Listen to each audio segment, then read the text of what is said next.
You're listening to the Beans and Dice podcast, a podcast about how we game.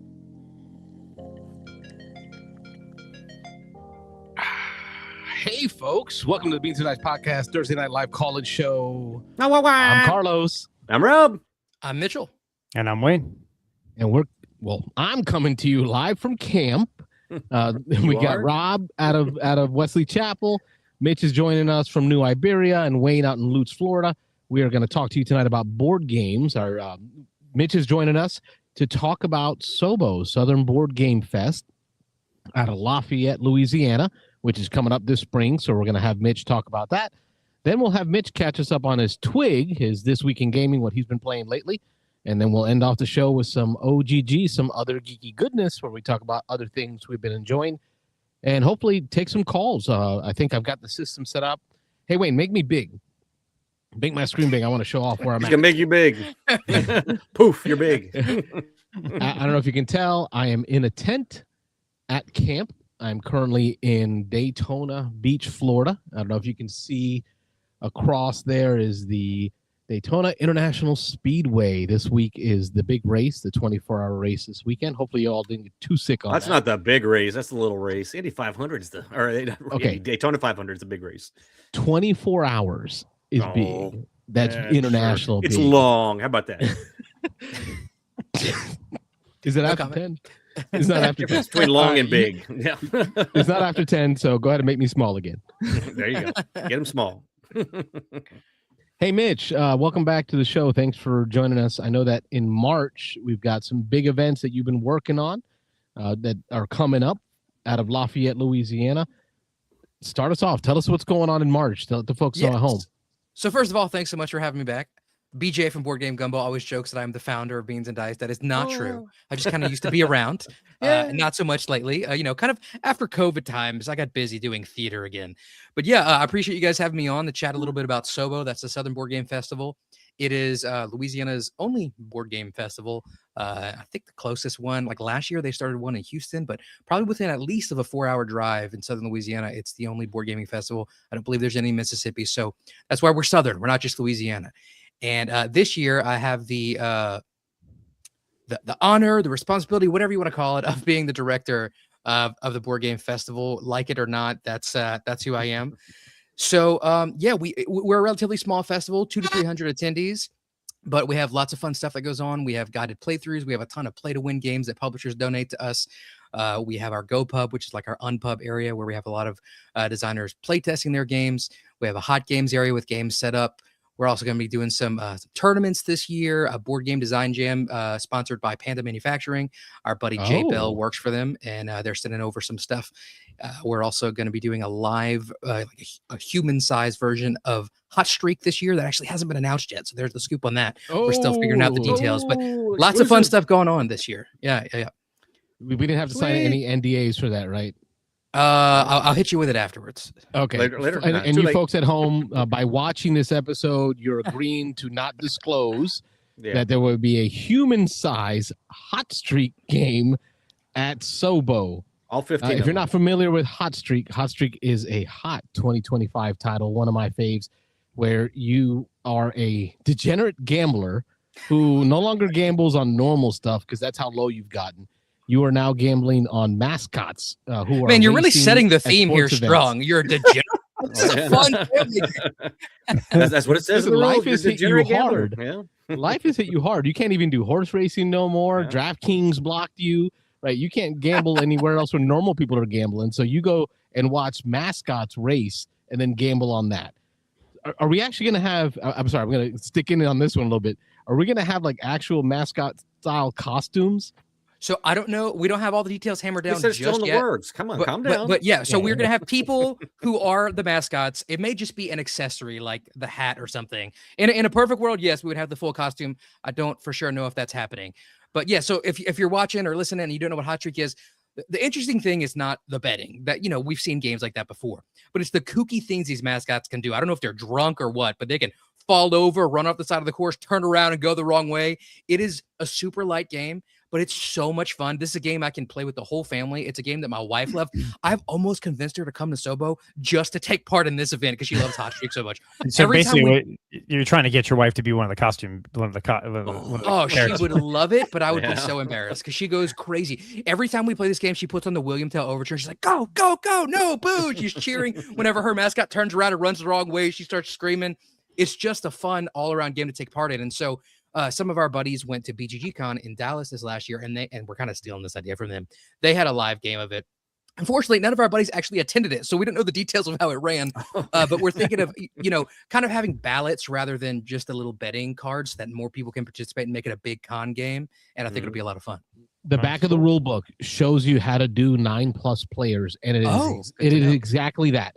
You're writing down what you're betting on instead of actually drafting tickets. So you're just going to write, they're going to be like tickets or bets that you can place, and you just write down on your piece of paper who you're betting on, and that's how you do it. So go to the back of the rule book. It shows you how to do that.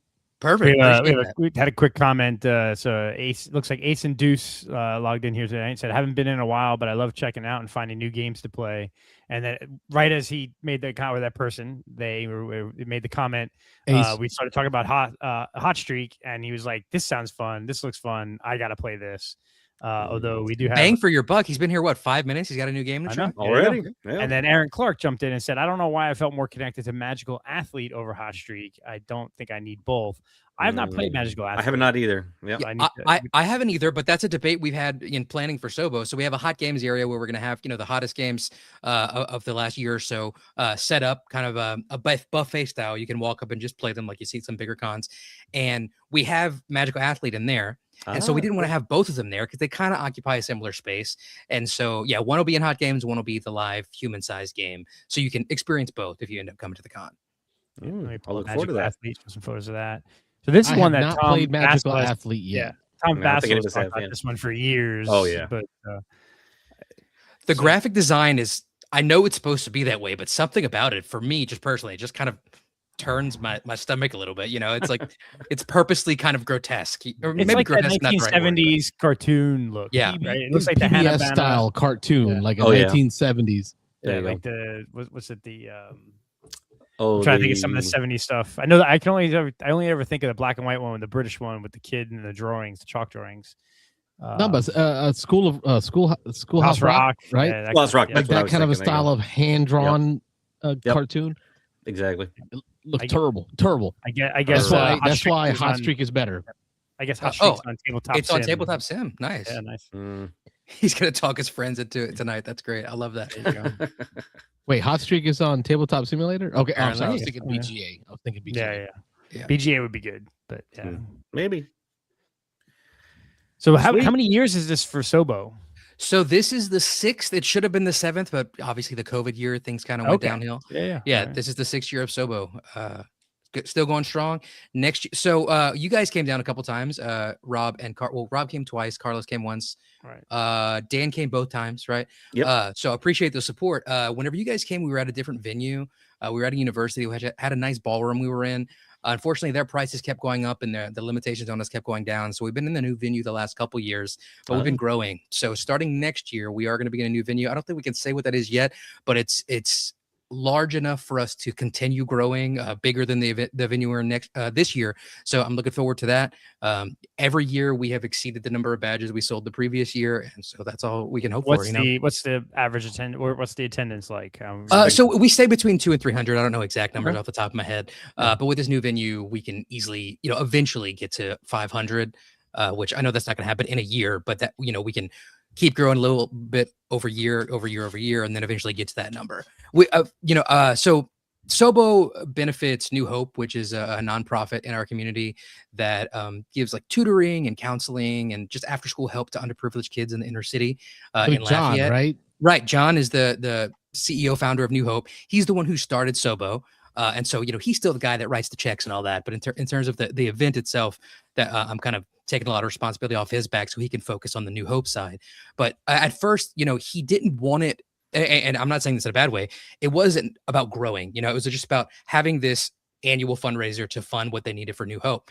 And, it's still that's still the central tenet and why we do it. But the goal is now to, also we have people that are coming and enjoying it and telling their friends, and we don't want it to get overcrowded. So the goal is, yes, keep doing what we're doing, but why not grow it? Then it's more money we're raising for New Hope. All the proceeds go to New Hope. We have auctions that we have these big board game packages that publishers have graciously donated that raise hundreds, or I think last year maybe even the thousands of dollars. That again goes straight to New Hope. So we like to be able to tout that. That's a pretty good thing. It's not like it's going in our pockets or anything. It's going straight back to the nonprofit and doing good work. I think one of the memories that stands out for me is what normally happens to me at a con. I play a game. I like said game. I order said game so that it'll be at my doorstep when I get home. Before I left the con, said game was awarded to me in the play and take, which is something that SOBO does. Is if you play certain games under from the library, they put you into a raffle, and you may be able to take these games home. Are we continuing that model? Absolutely, and it's growing year over year. I feel like I'm in a business meeting. I keep saying year over year, but the Play to Win program, which is Jamie Stegmeyer is a huge champion of this, and he really suggests other publishers do this as well. It's usually for smaller conventions because bigger conventions, they have sponsors, and you kind of, when you buy your badge, you get a game, right? But the way this works is, so publishers send us games. We put those on a table and say, hey, all you have to do is play this game, and you might go home with it. So it's getting a bunch of free advertising for the publishers at the convention, and then the people who don't win it go home wanting to buy it, and it gets people wanting to come to the convention. So we usually have about 30 different games each day of the con. So for a total of 50, 60 games that we can give away. And some of them are like big titles. Jamie already sent us Origin Story, Rolling Realms Redux, and Euphoria from Stonemaier. We had Formaggio that was sent to us. They were giving it for our library so we could have it every year, but we already have a copy. So we're going to play to win that copy.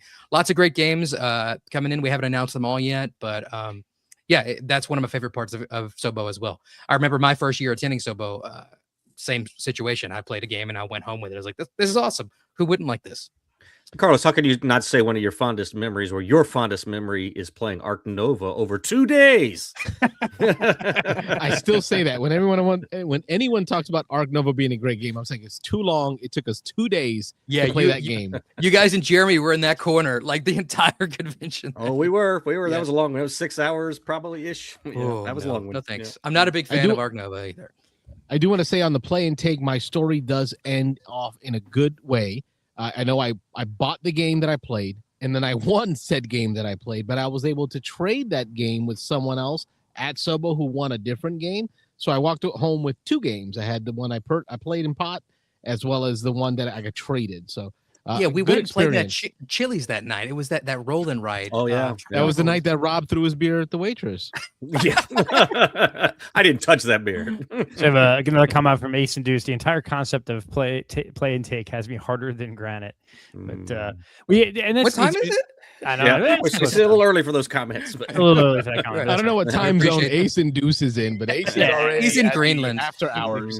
Not to be topical, but Yeah. We have the local convention here in Tampa. That's the smaller one. Necronomicon has it too. They usually end up getting 20 or 30 play and take games. Mm-hmm. How do you guys handle it? So, I think I've asked this before, but I forget. Is like one issue that the Necronomicon had was a year where a bunch of people would check out a game, have their name registered, and then just turn it back in without actually playing it. Like, do you guys police that at all, as far as like people that actually played the game, or not just trying to win it by like checking out 30 different games? Yeah, so we've had conversations about this, and for the most part, we want to assume that people are doing it for the right reasons. Have we had a couple people that abused it? Yes.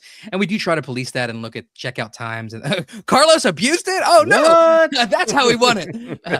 But we do try to police it. If you had it for 2 seconds, we kind of know. Or some people have tried to do the opposite, like just check it out for the whole day and never return it, so they're the only name in the pot. Yeah. And, after a certain amount of time, we could see how long it's been checked out. We can go hunt it down. It's a small enough convention that we can look around. I never thought of. Yeah. Only one name. Oh no, I'm giving people ideas. That's kind of what Necro they did. Is they you can only check out one game at a time, and they have like little barcodes on the game, so they scan it, and then if you return it within 10 minutes or 20 minutes, your registration doesn't count. You have to check it out for at least the 30-minute time period or something like that. Yeah, we do the same. Everybody who wants their, so usually only one person checks a game out of the library, but you come up with your whole group that's playing it. We scan all your badges, so you're all tied to that game. So that's how it works. Nice. Now I'm going back off of my experiences at SOBO. So, and that's part of what I love talking about SOBO is I really enjoyed my time there because of the way they ran that con, and I'm hoping that other folks that join in now in 2026 are going to be able to have those same experiences. One of my biggest experiences was for me. Here are the ones that I had the best. The prototype, right? So being able to play a game from a designer who was playtesting. I think we did the Hurricane game, Rob. Yeah, I played that with you. Yep. Mm-hmm. We had a blast there. And then secondly, the other thing that I super enjoyed was the teach, right? So there was a game of Ankh. Yes. Yep. Mm-hmm. So we played a game of Ankh, and it was fully taught. I didn't have to learn a thing or watch a video. I was not only instructed on the rules, but also given some strategy tips throughout the game. The teacher was a jerk, but did a great job of teaching it. I think it was Mitch. Might have been. We had a great time playing it. Are you guys continuing the prototypes as well as the teaching plays? Tell us about those. Absolutely. So guided playthroughs, we actually just announced our final list today. We pushed it out on our TTE and on our socials. The thing that we love about our guided playthroughs that's different from a lot of other conventions is, first of all, it is a full playthrough. A lot of these conventions you go and you get to do a round or two, and you kind of get a taste of the game, but you don't really know, the long version of it. So it is a full guided playthrough. I mean, unless it goes a crazy long amount of time and people have a ton of AP, within reason. And the other thing, it is guided. It's not just a teach. It's not just, I'm going to teach you, and now I'm going to teach this, and I'm watching 50 different plays of this game. It's one teacher dedicated to the game. So if you have questions or you need strategy tips along the way, that's how we like to differentiate that as opposed to demos at a bigger con. And that's why we don't call it a demo. We call it a guided playthrough, because that kind of exactly encapsulates what we want. In terms of our GoPub or our Unpub area, yes, we absolutely still have that. We have some awesome success stories of people who have play tested at SOBO, even though it's a small convention. The great thing about that is, like you said, Carlos, the designers are there and they're available and they're able to get a lot of feedback. And we even we encourage people to give them feedback by entering them into a drawing. Listen, everything you do at SOBO, you can win something. We have so much publisher support. So you give feedback to a designer, your name goes into a pot, and you potentially win a big prize package. And so just to name drop a couple, Playground Empires is a game that was play tested at the Southern Board Game Festival by a local guy, Sterling. And it was actually picked up by Hutchuk Games, which is the same guy that Woody, you guys met him. He has that Hurricane game. This is a significant publisher. The Martin Wallace game, Chaos Cove, that's Hutchuk Games. We had a guy local to here did the graphic design on that game, and we had it at SOBO even before it was released. As well as you guys there. You play Chaos Cove? You did two years ago. Yeah. I played it with the designers. Yep. Mm-hmm. I do remember that. Yeah, you and Dan. Yeah. Mm-hmm. And then we also have Coalition, which Josh has been on you guys' show, a good friend of ours that has this big kind of social deduction-ish, but more like a big-time strategy game that just went to crowdfunding last year, and it fulfilled, and it's supposed to be delivered. Sorry, not fulfilled. It funded, and it'll be fulfilling this year. So we have some awesome success stories out of, for a small convention for our Unpub area. And so we want to keep pushing that forward. This year, we're actually going to be introducing both designer and player awards. They can vote for the different games so that whenever they do go to crowdfunding, they have this prestige behind them saying like, hey, we play tested this at a convention. It was voted the best design. So, it just kind of just gives them a little bit more of a push forward and hopefully being successful whenever they go to make the game a reality. Sweet. That's pretty cool. And I think my most favorite part was how much time you had to walk me around and introduce me to things like Boudin balls and some Abita, right? But it sounds like you're going to be a much busier guy. What's changed with your role? So, 1 year I went to SOBO and I was just an attendee. And then the next year they had me teaching a guided playthrough. And then the next year I was in charge of all the guided playthroughs. And then last year I was actually, I could barely make it SOBO at all. I had a show I was directing. And so I was just an attendee, but I was only there for a few hours and kind of stepping back a little bit. And they were like, hey, you know how you didn't do anything this year? You want to do the exact opposite next year and do everything? But no, realistically, John's idea, John's the big boss, the real guy in charge. He feels like the guy who's in charge shouldn't have anything nailing him down to a certain area at the convention in case, there's a fire to put out. So actually, once the con starts, I don't have a ton that I'm slated. I got to do this, got to do this. My goal is just to walk around, fix any problems and, teach some games if people are looking for a teacher fraternize with the masses, which I already tried to do, but that was a little bit harder whenever I was like having to make sure all the playthroughs were happening at the right time or actually be teaching games. So I'm looking forward to a little bit more freedom that way. I will say, as someone running a convention, though, very, very little time for actual board gaming, even in past years whenever I had a lesser role, but that's all right. I can board game anytime. I enjoy, the facilitating aspect of it for the attendees. Well, as we come to the bottom of the hour, before we open up the phone lines, because I'm going to cut out this video as a separate segment on its own, tell the folks at home how they can find out more about Southern Board Game Fest, where they can get tickets and the dates, all the deets. Yes, sir. So southerngamefest.com is our website. It has a link to our tabletop events page where you can get your badges and register for the con itself. We are running March 20th through 22nd of 2026. So we're starting on Friday night. In past years, it was just a Saturday, Sunday. We always get in the day before to set up, and kind of the volunteers would hang around and game. But we said this year, we're already going to be going there to set up. Why not open up to everybody? So we'll have an extra half a day of the convention for the same price as always. So, and we're looking to next year, maybe making that more of a full day thing. Like I said, we're always trying to grow. So 3-day convention this year, one badge will get you in all 3 days. I'm excited. Who's going? Throw up in the comments, throw up in the chats. Talk about if you're picking up your ticket. If you're going, you can join our Discord. You can, I think Wayne can set up a channel specifically for Southern Board Game Fest. For those of you that are Beans and Dicers that are going to go mingle with our Red Bean friends out of Louisiana. We can meet up there. Talk in the Discord. You're going to go, Rob? I'm about 90% sure that I'm going to be there. Sweet. Yep. I didn't realize that. Hey, if you're going to get your badge, try to get it this weekend, because on Monday we're doing a drawing for that Flat Out Games bundle. Oh, okay. Point Galaxy, Knitting Circle, and Propolis that they sent to us. Good we're going to be giving away randomly to one badge holder. So get your badges in early, folks. Get online. My son just Ron's asking. Ron Talks Tabletop's asking when. March 20th through 22nd. But if you want to get that's the dates of the con. If you want to get your badge, try to do it before Monday. That's whenever we're doing the drawing.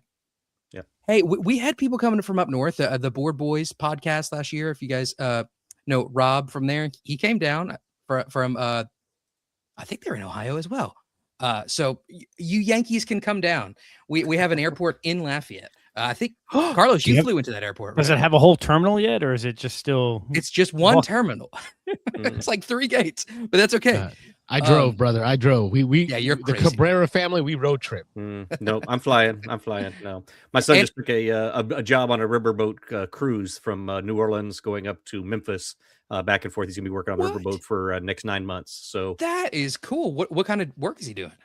He's a server, serving tables. It'll be it's his first job outside of the local area here. So he wants to get out and see some things. So that'll be good. That's cool. So you could come to SOBO and then take a cruise up with your. We can't afford those cruises, but we're gonna go visit him on the boat for a day. So yeah, that's pretty cool. That's pretty cool. And there's another added perk I forgot to mention. So one of the years that Rob came, he got to sleep at my house. Oh, so I did. I'm not going to say this is an open invite to everybody, but if I know who you are and you need a place to stay, we got extra beds. There you go. I have created a SOBO in our conventions tab, conventions and in-person meetups in the Discord. In the Discord, so it's there, and the link to the thing is there for those that are interested. Appreciate that, Wayne. Oh, Ron says you got people in Louisiana. I know you do, man. Come on down to SOBO. Yep. I haven't seen you since we bunked together the first time we ever met for Dice Tower. Yeah, we talked so much online, and I was like, we could share a room together. It'll be fine. We know he's from New Orleans, right? Yeah, I think he's from New Orleans. Yeah, I think he's from New Orleans. Yeah, New Orleans. Yep. Mm-hmm. Your name came up last week. We were talking the contest you won. Well, somebody asked about Wondrous Board Game Creatures Perspective too. Wait, I saw you had posted the clip about Wondrous Creatures, and you were talking about the 2 hexes. Connor's actually teaching a guided playthrough of that at SOBO. We announced it today. I think it's actually already full. Like that's how much people want to play Wondrous Creatures here in Lafayette. Mm-hmm. Yeah. Okay. So what about Board Games Perspective? You guys had seen that I won Battle. Yeah, I enter the contest every year, and actually last Christmas I won Wormspan. I was a winner. Nice. And so this year you were a winner of Battle of Hoth. Battle of Hoth, yeah. Nice. So I actually talked about this on the Board Game Gumbo podcast not that long ago. So first of all, I'm sure you guys shouted them out last week. Board Game Perspective, for the listeners, watchers, if you don't know, they do this awesome giveaway in honor of her brother who passed away, who loved board games, and anybody can enter. And so I didn't even realize that they were doing a re-release, reskin of Memoir? Memoir 44 until at Dice Tower East. Remember, I was there for like 2 hours and you guys were playing it whenever I walked up. We did. Yep. Yeah, so you guys introduced it to me, and I still haven't played it. I haven't been gaming a ton lately. And this last weekend, me and BJ were supposed to play it, but we ended up having a bigger group, so it was harder to do a 2-player game. But I'm playing with BJ tomorrow, hoping maybe I'll be able to get it played tomorrow. I'm certain We've been BJ's playing going to love it. I know BJ's a huge He's a Memoir Memoir 44 guy. fan. Oh, yeah. Yeah. It's good. Yeah, It's we've good. been playing. I've been wiping the floor with Carlos, so it's all right. He is looking the for a comeback. Empire. Yeah, I have seen how that, the Empire Strikes Back. I mean, it's in the that movie name, Rob. goes. It's in the Yeah. name. So I read through the rules. I think what's pretty cool is that the armor and artillery units are asymmetric. In the base game, you got your tanks, you have your artillery that are the exact same. So it's gonna almost like a little bit of a more gamey version of Memoir, it seems. rather than Yeah, kind of because same you old, have the speeders versus the AT-ATs, AT-ATs, and then even the troopers are a little different. In some scenarios, you have little chits that you put down that make the troopers either tougher or a different. well, they have that. They have that aspect In in Memoir, Memoir's Yeah, something but like that. like the probe droids and like you said, the speeders are different depending on what side you're on, which seems pretty cool. Yep. Yeah, I think It's what they good. really did is they started to touch into what I'm already familiar with. Richard Borg, designer of it, Command and Colors system. Those games can get very complex. Like we're talking in the Napoleonic setup. You declare a charge. I can create a square with my units. There's the Revolutionary War one. Each player gets their own deck with their own specialized stuff. So all the different systems are very complex. What they did here with Battle of Hoth is they took Memoir 44 and kind of started to step it in that direction. Excuse me, I'm next to an airport. I'm pretty sure you can hear the planes behind I couldn't hear. No, not really. Oh, I got a great sound system. I guess. But that's what I'm loving about this Battle of Hoth is it's doing what I love about Command and Colors, the system, which is what Memoir 44 is, but they're doing it in an IP that can help me bring about just any nerdy person into. Yeah, what I think is cool about it is, at least in the opening scenario, that was the one I looked at because I haven't played yet. If you know how to play Memoir 44, other than the unit movements, you can pretty much just go straight into playing it. But at the same time, what you're saying is you're going from, if you don't like the theme of, World War II, if you're not one of those guys, you're making it more accessible without making it more complicated, at least for the first scenario, and it seems like it ramps up after that. But I think it's, like you said, I think it's gonna be easier to get more people to the table with that, both gamers and not. And I'm sure it's going to be let's successful. Let's open up the phone lines and let the folks at home join into the conversation. This is the part of the show where we open up the phone lines and allow you to step in. This is great because this is the next segment we're going to get into is called The Twig, the This Week in Gaming. We're going to continue this conversation on Battle of Hoth, which some of us have played more than others.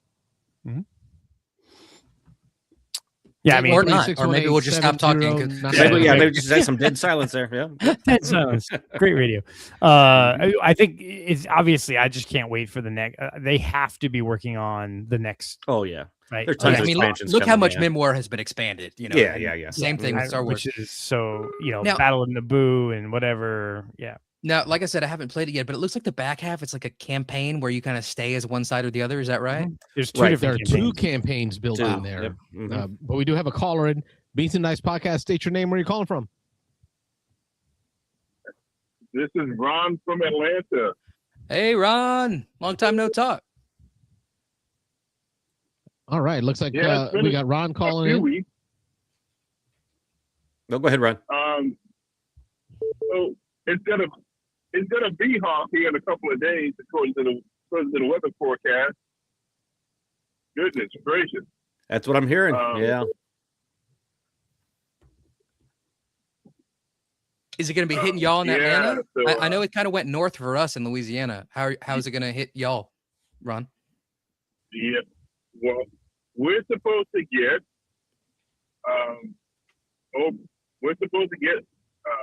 a good bit of snow and somewhere like in the neighborhood of an inch of ice. Mm. So it's gonna be bad. Definitely stay safe, man. That You could know, be dangerous, unless, especially when you're not used to it. Yeah.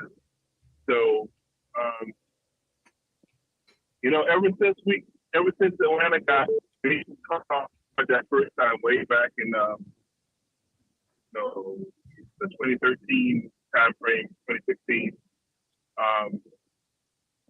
the state has been super cautious about these forecasts ever since. I had to work work my liaison logistics role during that storm, and it took me quite a while to get down to my staging site. Yeah, it's kind of a treacherous slide, but What's it going to be like in Tampa, guys? Is it supposed to be cold there? It's going to get colder. We actually this weekend we're going to be in the 80s next 3 days, so we can't cry too much. But I think over early next week we're supposed to drop down in the lows in the 50s. So I mean that's pretty cold for us. But it was actually like last weekend. It was actually really cold down here. Even colder. Even colder. So we're fine. Yeah, I was actually down there last weekend. Yep.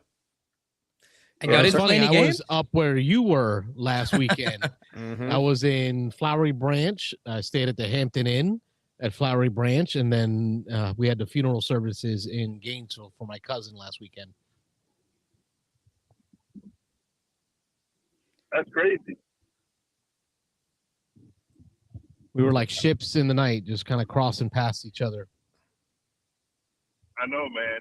We keep talking about this. Like, but you got beefed up here, and it's like those things never seem to work out. But yeah. So this is the college show, and you got Mitchell on talking about Southern Board Game Fest. I think it's, I think this year is the highest chance that I'm actually have a likelihood to go just based on the schedule and everything like that. Heck yeah. Nice, So yeah. I'm hoping to work these logistics.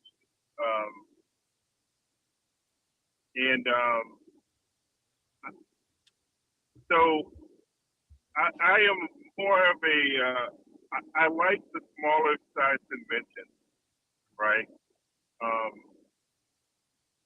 Like how many people you guys had at SOBO? A couple of hundred? Yeah, between 200 and 300. Yeah, exactly. Like, so Atlanta Game Fest, which is something that happens 2 or 3 times a year here, it's about that size. And it can be kind of weird just trying to pop into a game and everything like that. But it's not like, it's not, the size is large enough where you can get a game in for sure, right? But like, it's not so large that it'll be overwhelming. Although I didn't feel that way at Dice Tower 8, but like. Yeah, we make good use of the teacher anyway. wanted, player wanted signs. That's one of my favorite things to do is walk around and see somebody who's just, they want to teach of a game or they need somebody to jump in and meet new people. I know Carlos has always been a big proponent of that, of not just staying with our same group. And that's what I do whenever I finish a game and maybe the guy I'm playing with has to go do something else. That's the first thing I do is I look around for those signs. And we definitely have those at SOBO for anybody who might be coming solo or something like that and want to jump into a game. And I think our Southern hospitality shines through, and we've had some good relationships made over the years. So hopefully you can come down while you're visiting fam or something like that and pop on over a couple hours west to Lafayette. Yeah, that's good. That's kind of what I'm trying to set up here. Try to get your badge this weekend if you're going to come. Like I said, we have that drawing on Monday of next week for that Flat Out Games bundle. So yeah, I don't know if you can make the decision that quickly, but you get your name put in if so. Yeah, I want to. Hopefully, I can have that figured out.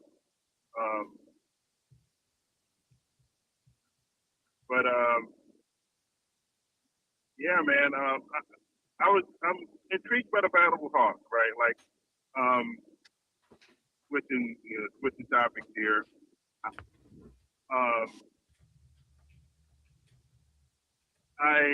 I've been intrigued by the Memoir 44 system, right? Like, I was close to playing Battlelore, but I never pulled the trigger on buying it, right? Like, and I know that they had, the other games in the Command and Colors line, but I haven't picked up Battle of Hawk yet. But I am curious about what people's experiences were. You're such a Star Wars super fan. I'm surprised you haven't played it before. Carlos, I haven't done a lot of board gaming in general. To be honest with you, though, like the highest likelihood of me getting a game to the table is going to be one of those IP games. You know, Lord of the Rings, Star Wars, Marvel, right? Like, but I just haven't picked it up. I can't remember exactly where it ended up on my list this year, but I think it was in my top 5 for the year. Definitely in my top 10 for 2025 games played. And it's because of everything that comes in that box. Ron, you're talking about, I think right now it's on sale. If I remember correctly, somebody had posted up in our Discord that it was currently on sale. But in that base box that you're getting not 1, but 2 campaigns. Not only are you getting the 2 campaigns, you're getting the game comes with 2 separate decks, one for each faction. So the Rebels get their own deck, the Empire get their own deck. So you're going to have that asymmetry right off the bat. The units are completely different. So unlike Memoir 44, where tanks are tanks, right, and soldiers are soldiers, here each unit is very much differentiated from the others. So lots of asymmetry built in. And then 3, the big thing that stands out for me is the epic level play is built into this system. As long as you got another buddy with a box, you put flip the boards backwards, and then you put them together, and now you've got what they call the big board. So it's like a double tall board. So and you're using all of the units in both boxes to create this like epic level game of like the movie. You're watching like 8 AT-ATs crossing the snow. And then 4, why this box set is awesome is the bins. So unlike most of the other games that I bought in the Command & Color system, this one comes with the plastic trays and bins that actually come out of the box to help with setup and with put away. So many reasons why Beansanddice, Carlos, and I'm sure Rob give this one 2 thumbs up. Yeah, for sure. Yeah, it's a lot of fun. Are we saying something, Wayne? Or? No, so yeah, it's definitely 2 thumbs up. I think it was on all of our lists, and I know Carlos moved it to his Hall of Fame, the match memoir. Yeah. It's Star Wars. It's great, and it's fast too. Like even the more complex missions, 30 minutes. Yeah, maybe. Yeah. It's not overly complex either. I mean, I don't like a lot of luck in my games, and so I don't like a lot of dice rolling. I mean, this is a war game, so it's got a lot of dice rolling, but it's quick enough. I mean, you play a scenario. They actually recommend that when you play the scenarios, at least with Memoir, that you would play a scenario from one side, and then you flip it around and play from the other side, and then see who did better over the 2 different plays, because some of the scenarios are going to be especially Memoir, because they were trying to make them historically historically accurate, that they would kind of favor it towards one side or the other. But it's fun to try to beat the odds and outwit your opponent to come up with a win that wasn't expected or something like that. But playing both sides is fun. I'll have it with me if you end up at SOBO. We can play, Ron. Okay. All right. So, are you guys aware that there is a Star Wars Unlimited Battle of the Hearts starter set? I am. I haven't. Yes. I haven't touched it. I've seen it in the store several times, but I haven't gotten my hands on it yet. It's because it was confusing for me. I thought it was like an expansion. I did too. Like first. the Battle of Hoth, and then Yep. I'm like, oh, it's just the card game. Yep.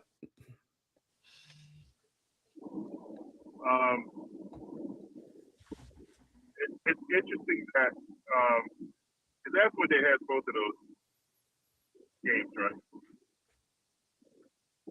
That's how out of touch I am these days. No, because Days of Wonder is doing the Battle of Hoth, the miniatures game, and then FFG is doing the Star Wars Unlimited, the card game. But one thing of note is Star Wars Unlimited. If I remember correctly, it was in Tom Vassel's top 10 all time. Out of his top 100 all time, it was in his top 10. Oh, really? It's a good. Oh, Star Wars Unlimited is a good game. Like,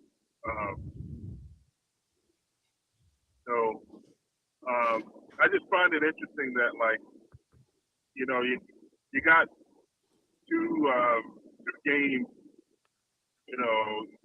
using the same basic scenario to build a gateway product out of, right? I should probably pick that up because I know how to play unlimited. I'm bad at it. That never stopped you before. Decks. I don't. No. Well, do it and report back, man. Yeah, I gotta pick it up first. Like I have to pick up the battle. You know what? I have an idea. Spark something. Now I want to play both. There you go. Pick them both up. Head-to-head comparison.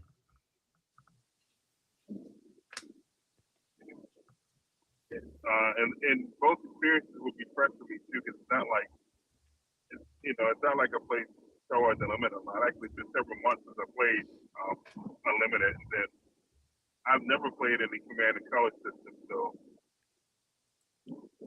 it's a good system. All right, watch the space. All right. Thank you, Ron, for making it a call-in show. I thought it would be fun and thematic for me to be the first caller. You got Mitchell, who was your first caller. Got the old timers on. Yeah. There was a battle there for a while there between Mitchell and Ron. Who could call first? Yeah. Who would call in first? Throwback. No, we can leave 2020 behind. Yeah. 2020 behind. Yeah. Yeah, the less we talk about 2020, the better. The only good thing about 2020 for me was my youngest daughter was born. There you go. There you go. And we got to know these guys. 3 weeks. I'm sorry, Mitch. We take a back seat to the youngest kid. Yeah. Thank you, you, good Ron, talking to you, Ron. Thanks. Appreciate you, man. Thanks for calling, Ron. All right. No problem. Take it easy. Night. Easy. Real quick before our next caller, you mentioned something being on sale, and I have to mention this. Humble Bundle has a crazy sale right now on Garfield games. Have you guys seen this? No. Okay, I don't so think Garfield. So can I don't know if I can share my screen because I'm familiar with the Humble Bundles, but I haven't seen it. I can share my screen. Okay, look. Okay, cool. Will it For let me do this? Garfield games? Is it all Garfield. it's all the digital version? No, right? it's physical games, bro. Right. $40. Is it showing my screen? Maybe one of Wayne, you add him on. Wayne's got to put you in. Once you hit there you go. share, Wayne's There we gotta go. let you Put them in, Wayne. These are $40. All three of these games. All of these games are more than $40 on Amazon. Viscounts of the West Kingdom, which is one of my favorite games Garfield has put out. Now, I've not played Avengers of the South Tigers, but I've played the other two South Tigers games in that trilogy, and they're great. And Raiders of Scythia, which I haven't played yet. But again, for the price of less than one of these games on Amazon, you can get all three for $40 right now. I own two of the three. I've played them all, and I own two of the three already. I was hoping it would be three others. Well, you can get it and then sell them and make money off of this. I could. Yeah. Ooh, I'm tempted to buy these, man. Yeah, I bought it because I already have Viscounts, but Viscounts like literally it was $40 to get all of them. Raiders of Scythia is even better. I think Raiders of Scythia is one of my favorites, and Inventors is, in my opinion, overly complicated. It was a step too far, but they're all really good games. All right, we got a call coming in. Beansanddice podcast. State your name. Where you calling from? Oh, my name is Ace and Deuce. I'm calling from the internet. Ace and Deuce. Yeah. What's up, man? You've been active in How the you guys chat. Thanks for doing? calling in. Yeah, dude. I've been every time I see you guys, I end up finding new games that I want to play and all that. So it's like, I'm not always here with your live, but like if I catch it, I'm gonna watch it. No, I'm sorry. We apologize to your wallet. I mean, hey, the way I end up thinking about it is I always end up just trying to find whichever ones I can play on Tabletop Sim, and I'll go for that, and then hope that when I get the money to get the other ones, I have a long list. We'll get there. Well, let me tell you, it is reciprocal, okay? Because what happens here is I have these conversations with great folks like you who tell me about games that they're playing, and the next thing you know, they're on my and list. then you guys have a whole shitload of a list then afterward, yeah. Oh my god! So you're saying you already found Hot Every Streak? time you talk about these kind of things, right? You already no found Hot matter Streak. who it is, like you end up finding something new you want to play. Yeah, that's not hard for me to do. So you had mentioned Hot Streak was new to you on the episode. Yeah. you have to understand. My actual library of knowledge when it comes to games is shockingly small for the amount I love these. Like, it is ridiculously small when it comes to this. Like, I love basically every board game I've ever played, but it's just I don't have that many to actually play. That's not a bad problem to have. I think with today, right, in the state of board gaming, I guess we're going to do a state of the board game industry episode. Games, I think most games are good, right? I'm not going to call most games great. I will say like the floor has risen. Can we agree to that? The floor has risen. I don't think I've ever played a game where I'm just like, I'm never going to play that again. I think We've played a few. Maybe we play other ones instead, but I've never played a game and been like, I'm never gonna play that again. Well, that's a good thing. I think the panel disagrees with me here. Yeah. I believe the floor has risen. The ceiling, right? I don't think it's moved as much. Some of the greats are still the greats, but there's a lot of that was a good game. It doesn't stand out. It's not super great, but it was still a good game. Yeah, so the reason I disagree with you a little bit, Carlos, it for what it was, but like it may not be a game that you play a million times, but it's one that you play every once in a while. The reason I disagree with you, Carlos, is because I think the number of games coming out every year is like exponentially increasing, and so that is definitely the case. There are a lot more good games coming out, but I think with that you also get a lot of the bottom of the barrel coming out every year as well, unfortunately.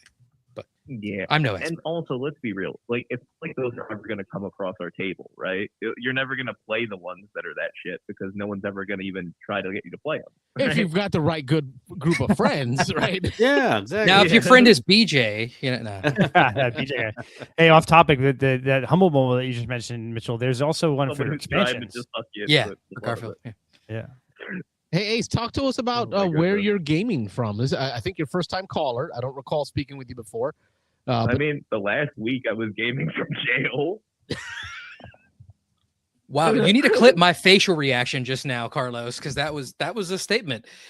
You care to explain, Ace? I'm not even joking. That's the unique story I wanted to tell you guys. Is that it's very surprising that like just how universal communication in games is. Like, I won't get into the whole reason why I was in jail. It genuinely was pointless, and I need to get that sorted out. But it's the whole goddamn thing. Like, I literally got wrongfully arrested. It's the whole thing. Well, I'm sorry to hear that. Yeah, it's the whole thing. I got lawyers handling it. It's not that big of a deal. But the thing is, hey, BJ is a lawyer. He's in the chat right now, Board Game Gumbo. So if you need help, I mean, I doubt you're in Louisiana, but sorry, for continue. Real? Yeah, I actually do need to talk to a lawyer after this. So I will take you up on it. After this, I genuinely need to talk to a lawyer about where the fuck I go and ask with some of these things. I don't know. And I would trust anyone in the chat, like implicitly. That's probably not the greatest call. I don't recommend you do that, Ace. I don't recommend you do that. Just trust anyone in the chat. What's the disclosure Bonacore gives? I'm not an attorney, and if I was, I'm not your attorney.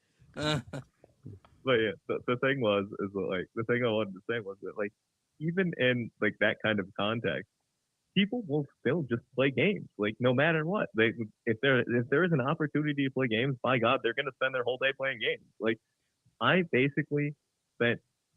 So I think I may have played an equal amount of Rummy Cube to the amount I did with my grandparents in this entire week, right? Just because people will take whatever games they got there and they will play endlessly, right?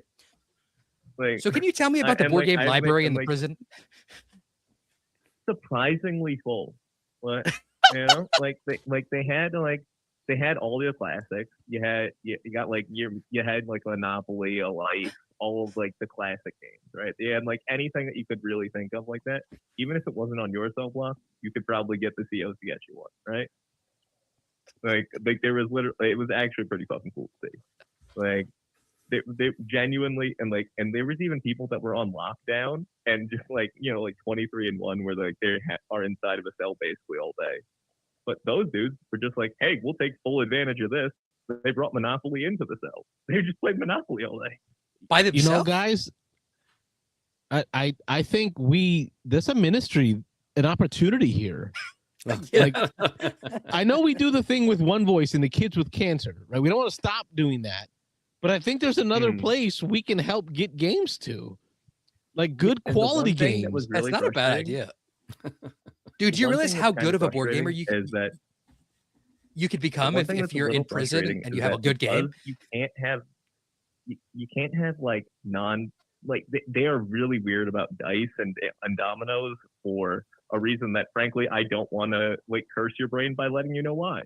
But like they're extremely weird about that. So it's like you have to get very specific types of dice to be able to do it, right? It's like you cannot be able to carve them is basically the goal, right? So it's like they have to have like their own dice that they'll put in with it. You know what I mean? It's a whole thing.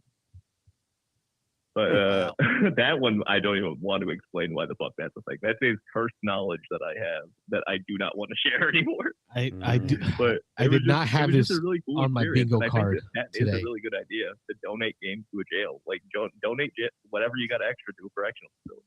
They'd be more than happy to have it. I can imagine like a good game of Tapple going on at the cell block. I was like, and like the problem is that because of how hard it was to get dice, I was really trying to get people into even beyond board games and going into like D&D, but like that's just not a possibility, right? You can't really, you can't do that without like a full set of dice and 20 dice, yeah. Next to impossible. Right? Why does that feel like a Dave Chappelle skit? It does. A D&D game in a cell. mean, it kind of felt like one. I'm not gonna lie. You have to be careful. Like some of the games with certain components, people turn in the character the figures into shivs and stuff, so you can't. You gotta no miniatures games. I mean, it's standees. Dude, I'm not even lying to you. The reason why they can't have dice and dominoes is even worse.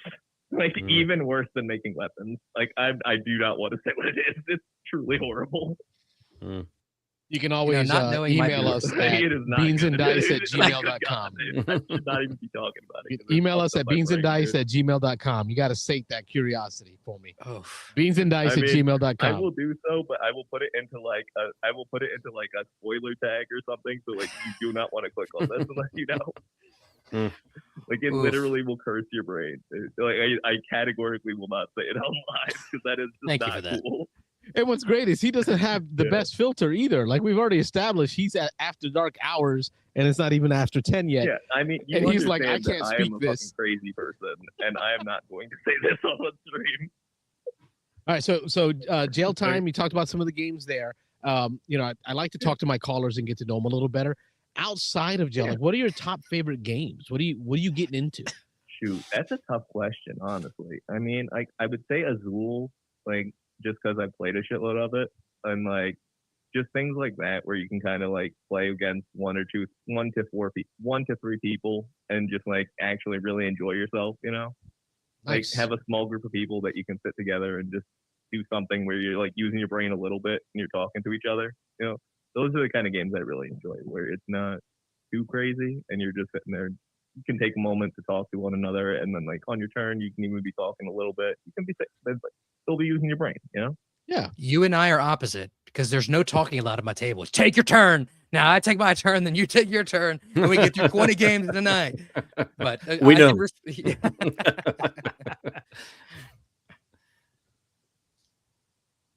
Ace, I did not have this on my bingo card today. This knowledge about jailhouse I don't gaming. think anyone ever has jail on their bingo card. But fair enough. I want to thank you for number one, your comments, number two, your call.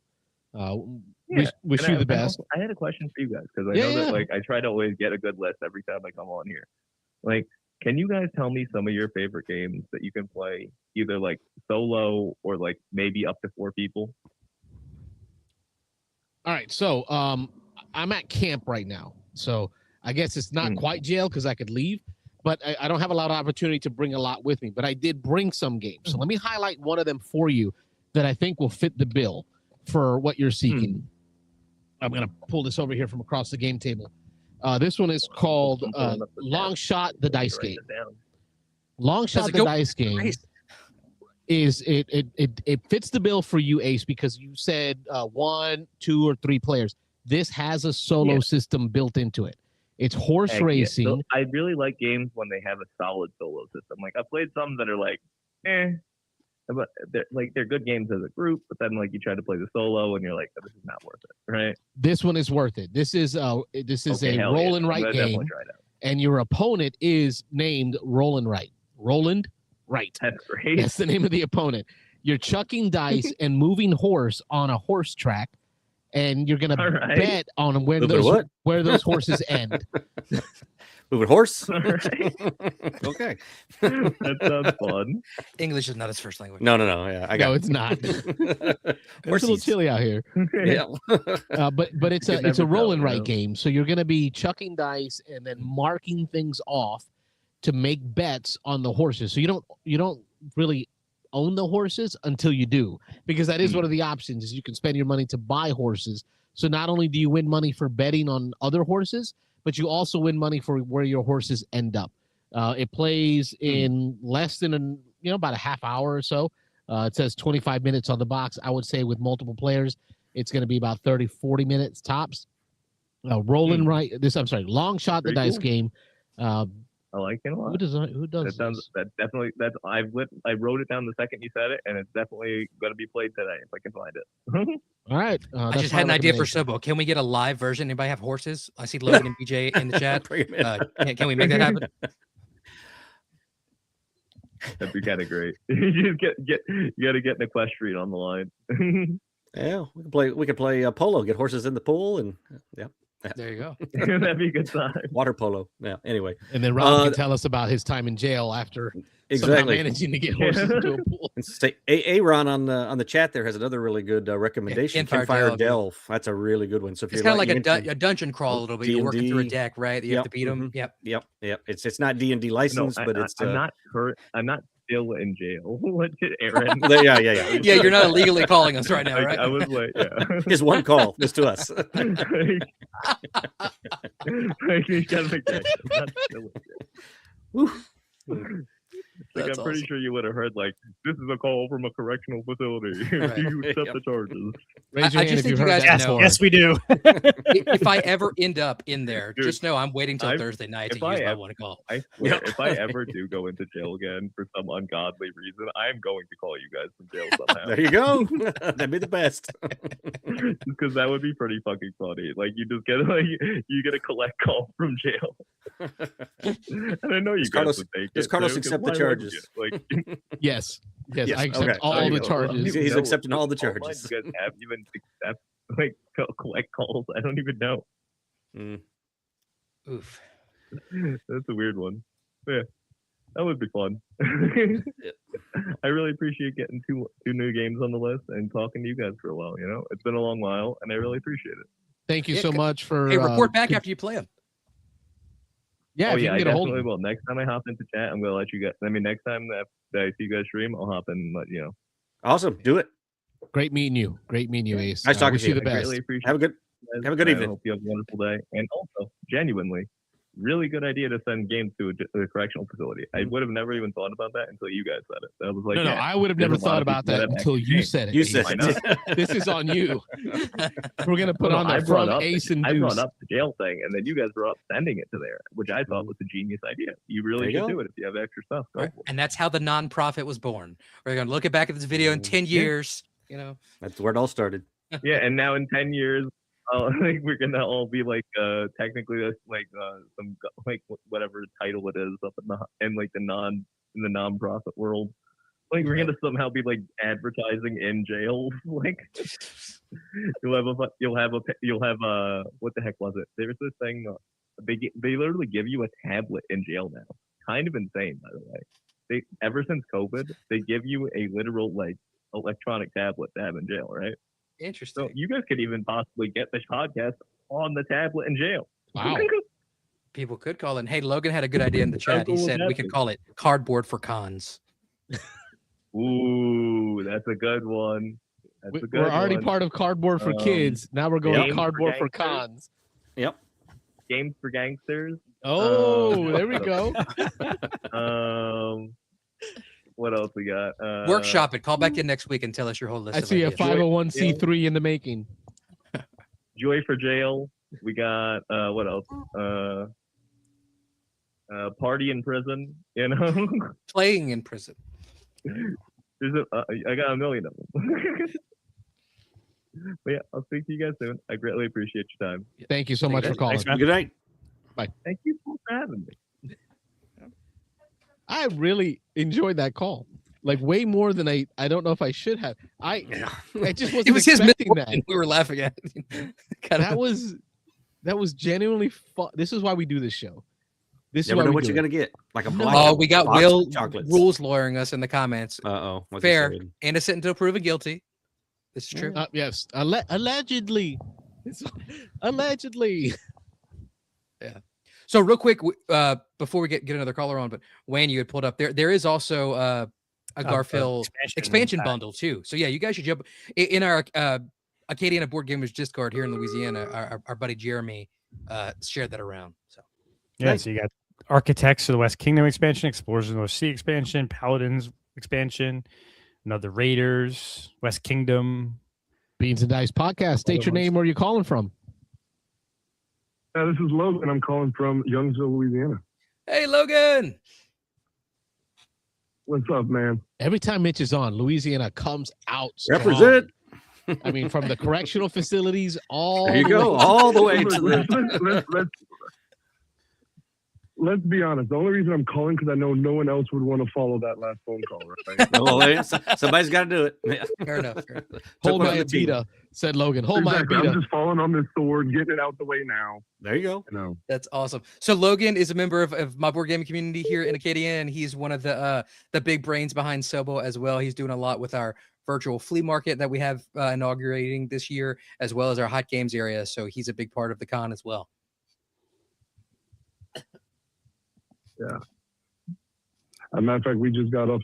I just got a conversation with BJ in regard to our Go Pub, our unpublished games section of the con and stuff. So Nice. yeah, always something with SOBO.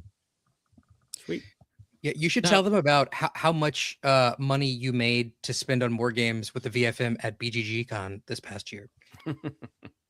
Oh yeah. So yeah, I was the number 2 seller at BGG Con this past year in the VFM, and I sold. I think we ended up at like $2,400 in sales. Bad. I mean, that's pretty good. That's not Dan. That's not your. But Dan Dan's good. got you beat. I But think we yeah. sold 115 games. Wow. something like nice. that. I think. Yeah, I brought like that was like 10 Rubbermaid tubs I brought full Wow. of games. Nice. But So yeah, it sounds it was like it was your an undertaking for efforts. sure. Sounds like your efforts got you awarded with the job of running the virtual flea market for SOBO. So with that, and on pad your resume here, what horror story do you have from any of your virtual flea marketing experience? I mean, the biggest horror story is just people not following through and buying the game, or Not right, showing up. or Yeah. not showing up to pick up their copy. But I mean, other than that, it's still way better than what we used to do in the past with just a bazaar, right? I'd show up to SOBO with 50 plus games or whatever, maybe sell 5 or 10. At least I'm showing up to a con with 100 games, and I know they're all leaving my collection. Mhm. Now don't get me wrong, doesn't mean I'm not going to pick up a few copies for myself, but I tell the wife, I'm like, I came back with a lot less than I left with, so you can't be too mad. There you go. I remember, Logan, there was a time But whenever also, you said you Anytime I list games for sale, Mitchell will buy about 30% of them anyway. Oh, really? Dude, Logan buys every game that is Yeah. released ever, plays it one Mm. time, decides if he wants it, and then sells it to me for like half price. It's a great deal that's going on for me. I Like, need a this is Logan. Yeah, I need a Logan. I need a Logan in my life. I view it I'm a millennial. I'm a kid of the 90s, so it's just a board game blockbuster to me. I rent the game, see if I like it. If I like it, I keep it, don't return it. But if I don't like it, Mitchell will buy it. I'm not exaggerating. Probably, maybe almost 10% of my collection right now was offloaded from Logan. Like, it's a Nice. crazy amount of games I've gotten from him. Logan, you got to start writing stuff in like the bottom of the box underneath the insert, like Oh, little send love little notes messages. for Yeah. Mitch. So like, Mitch gets this one. Yeah. To Mitchell from Logan, established night, whatever. Yeah. Yeah. I I honestly joke with Mitchell because. go ahead. Sorry. Oh, go ahead, Mitchell. I was just gonna say, really, I can just thank Melanie, his wife, because he's limited to shelf space, so it's kind of one in, one out. So I think she did that to do me a solid. Yeah, pretty much. Yeah. No, she's absolutely doing you solid. However, I know Mitchell is very much the opposite of me. Once the game makes it into his collection, it doesn't leave.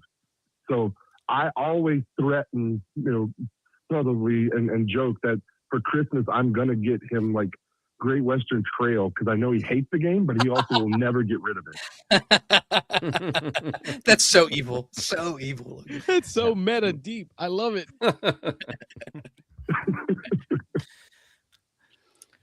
All right, Logan, what are you playing? What's your who knows? Any game he's not a fan of. What's your hotness right now? What are you playing?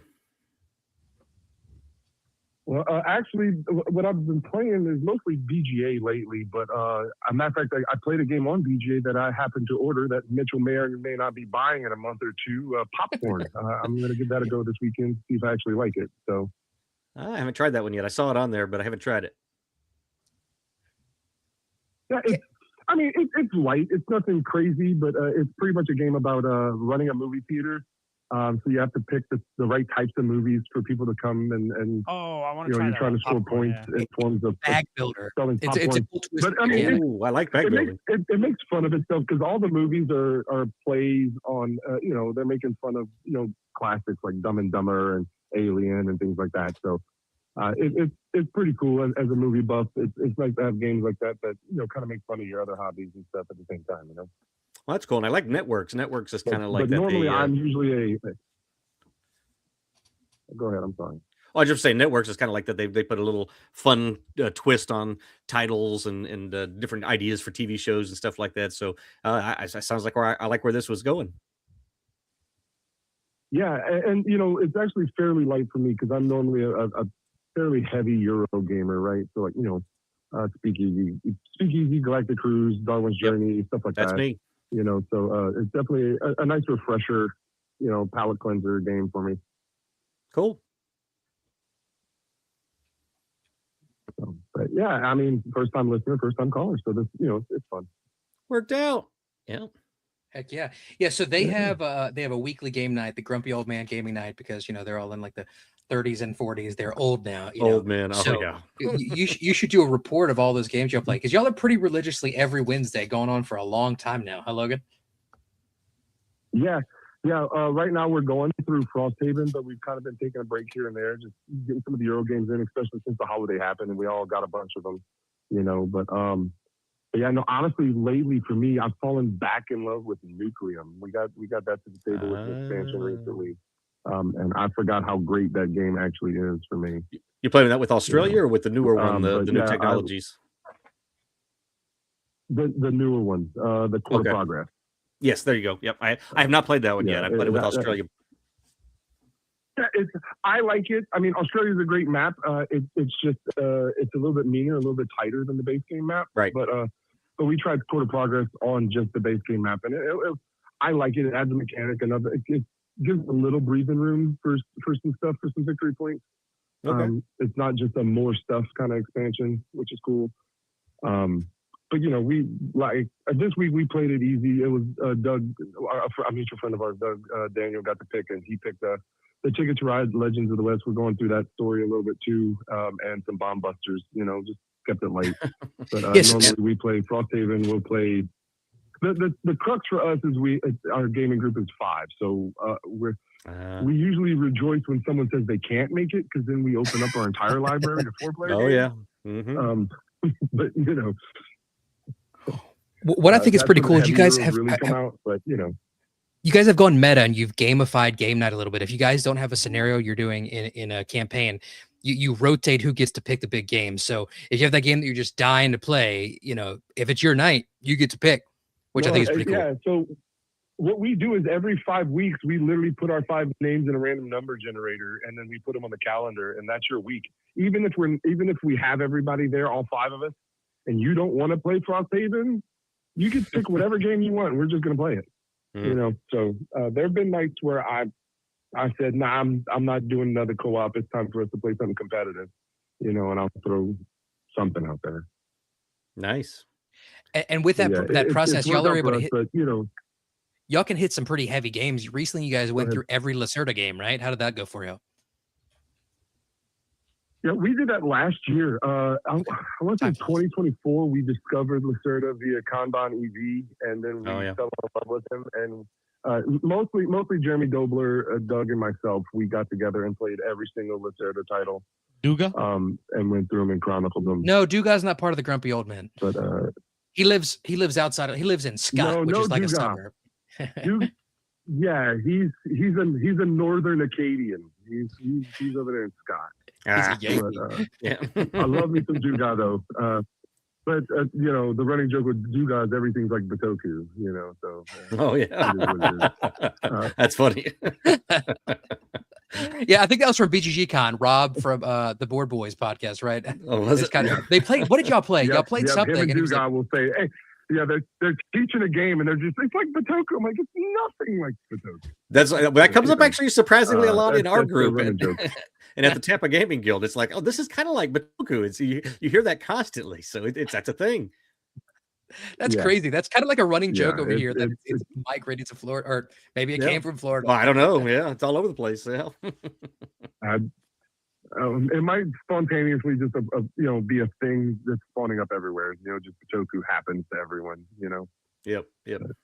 But yeah, man. No, Lacerda, we love him. But I mean, if you want my rankings, Kanban's still number one.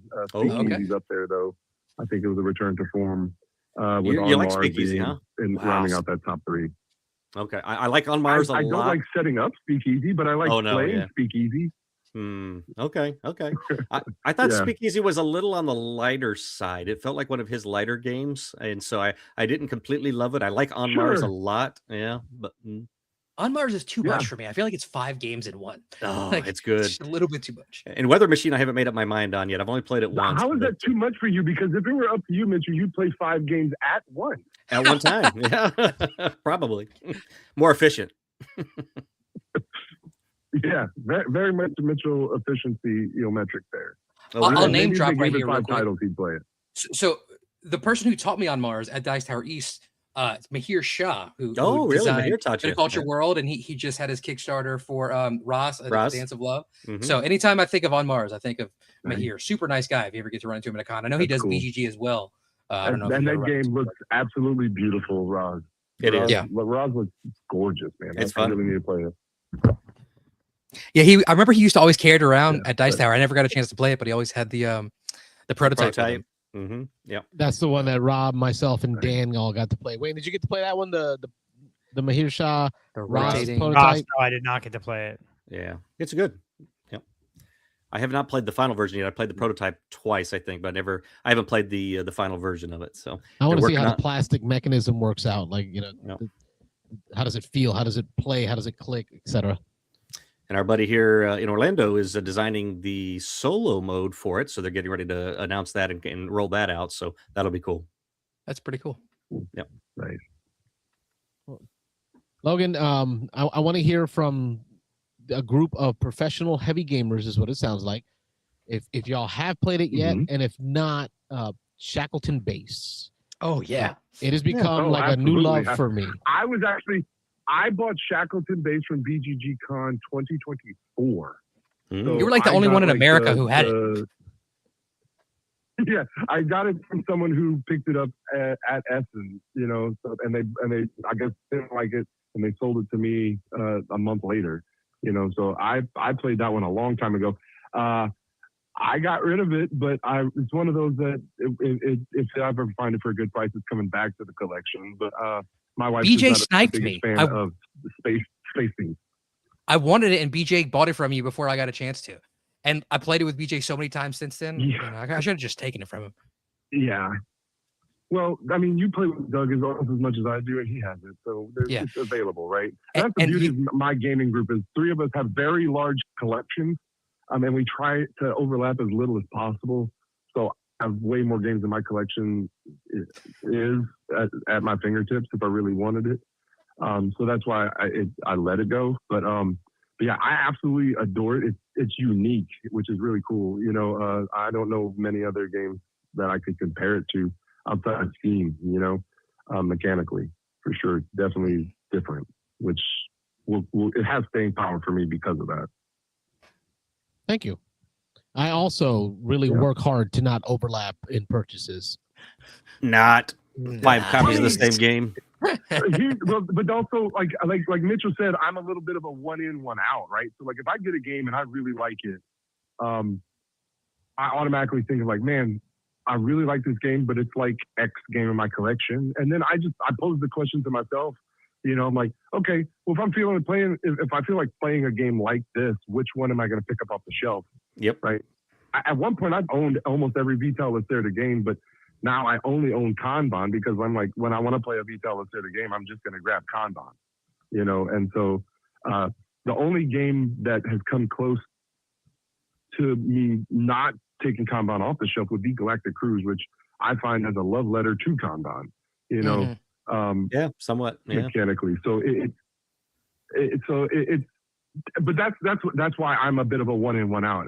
I think of it as curating an art collection almost, you know? Whatever makes me happiest at that time, and that's the one that I'm going to pull off the shelf and actually play, is the game that gets to live in my collection. You know, I feel every game needs to be owned and be played. So that's why I'm okay selling it to Mitchell, hoping that he plays it more than I do. You know, so that's just my mentality of collecting, right? Yes, I think we've all got a magic number that when that happens, that should be the philosophy. But some of us, Carlos, just have not found their magic number 7,000 yet. So yeah, it'll be there. It'll happen. Some people's magic number may be in the thousands, right? And that's okay. No, because whenever I find that Rob or Wayne fall in love with a game, I go buy it. Like I need to have more friends like Carlos. They have it. Yeah, I go buy it. All I got to do is talk it up to him, and I know he'll have it next time I come over. So yeah. So here's a real question, Carlos. How have you convinced Melissa that this is okay? So when we bought the house, like the agreement was I would have a game room, and I have yet to run out of. Let me stop lying. The garage is full of games too. I've been to your house.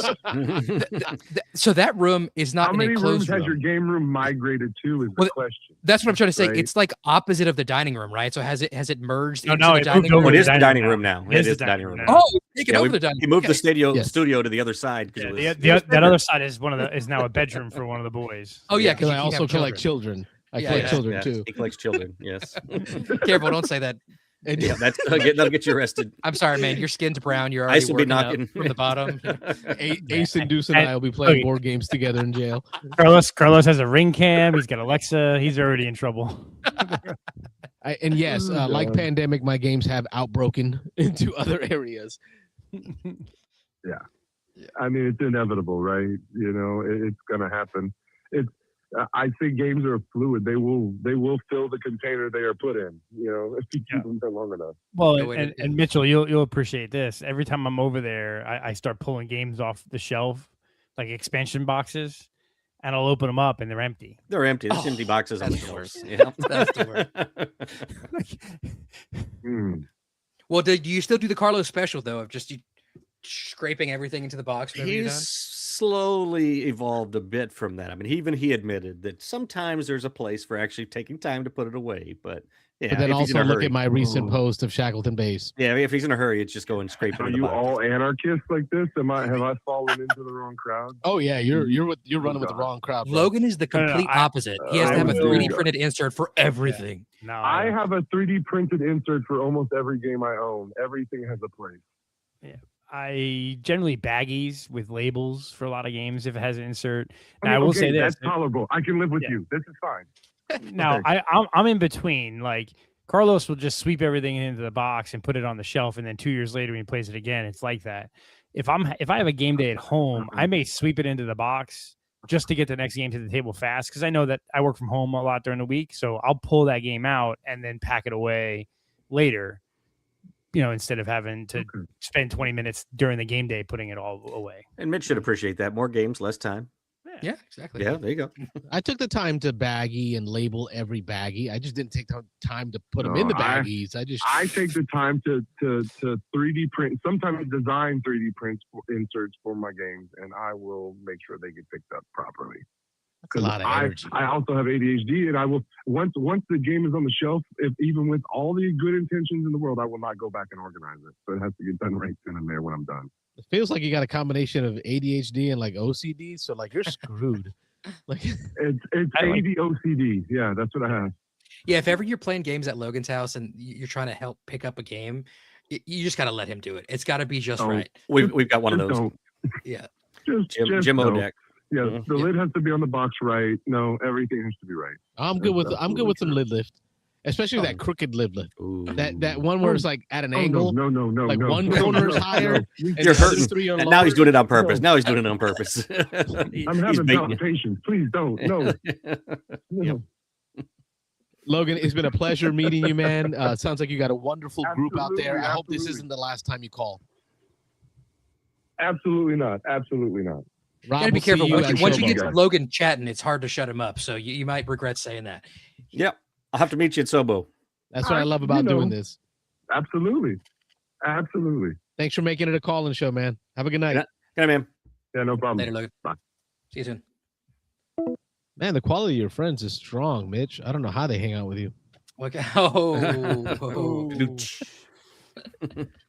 We had some BJ in the comments for a little bit, although he had to go to bed. I think he 'cause dumped out. Yeah, He's probably got a marathon to run in the He's morning. Or Cinderella. something. He pumpkins out. Yeah. Is he still getting up at 6 a.m. and running every day or whatever? I know he was having some back issues with some muscles in his Oh. back, so he's having to slow down with that a little bit. Oh, Another he call? will.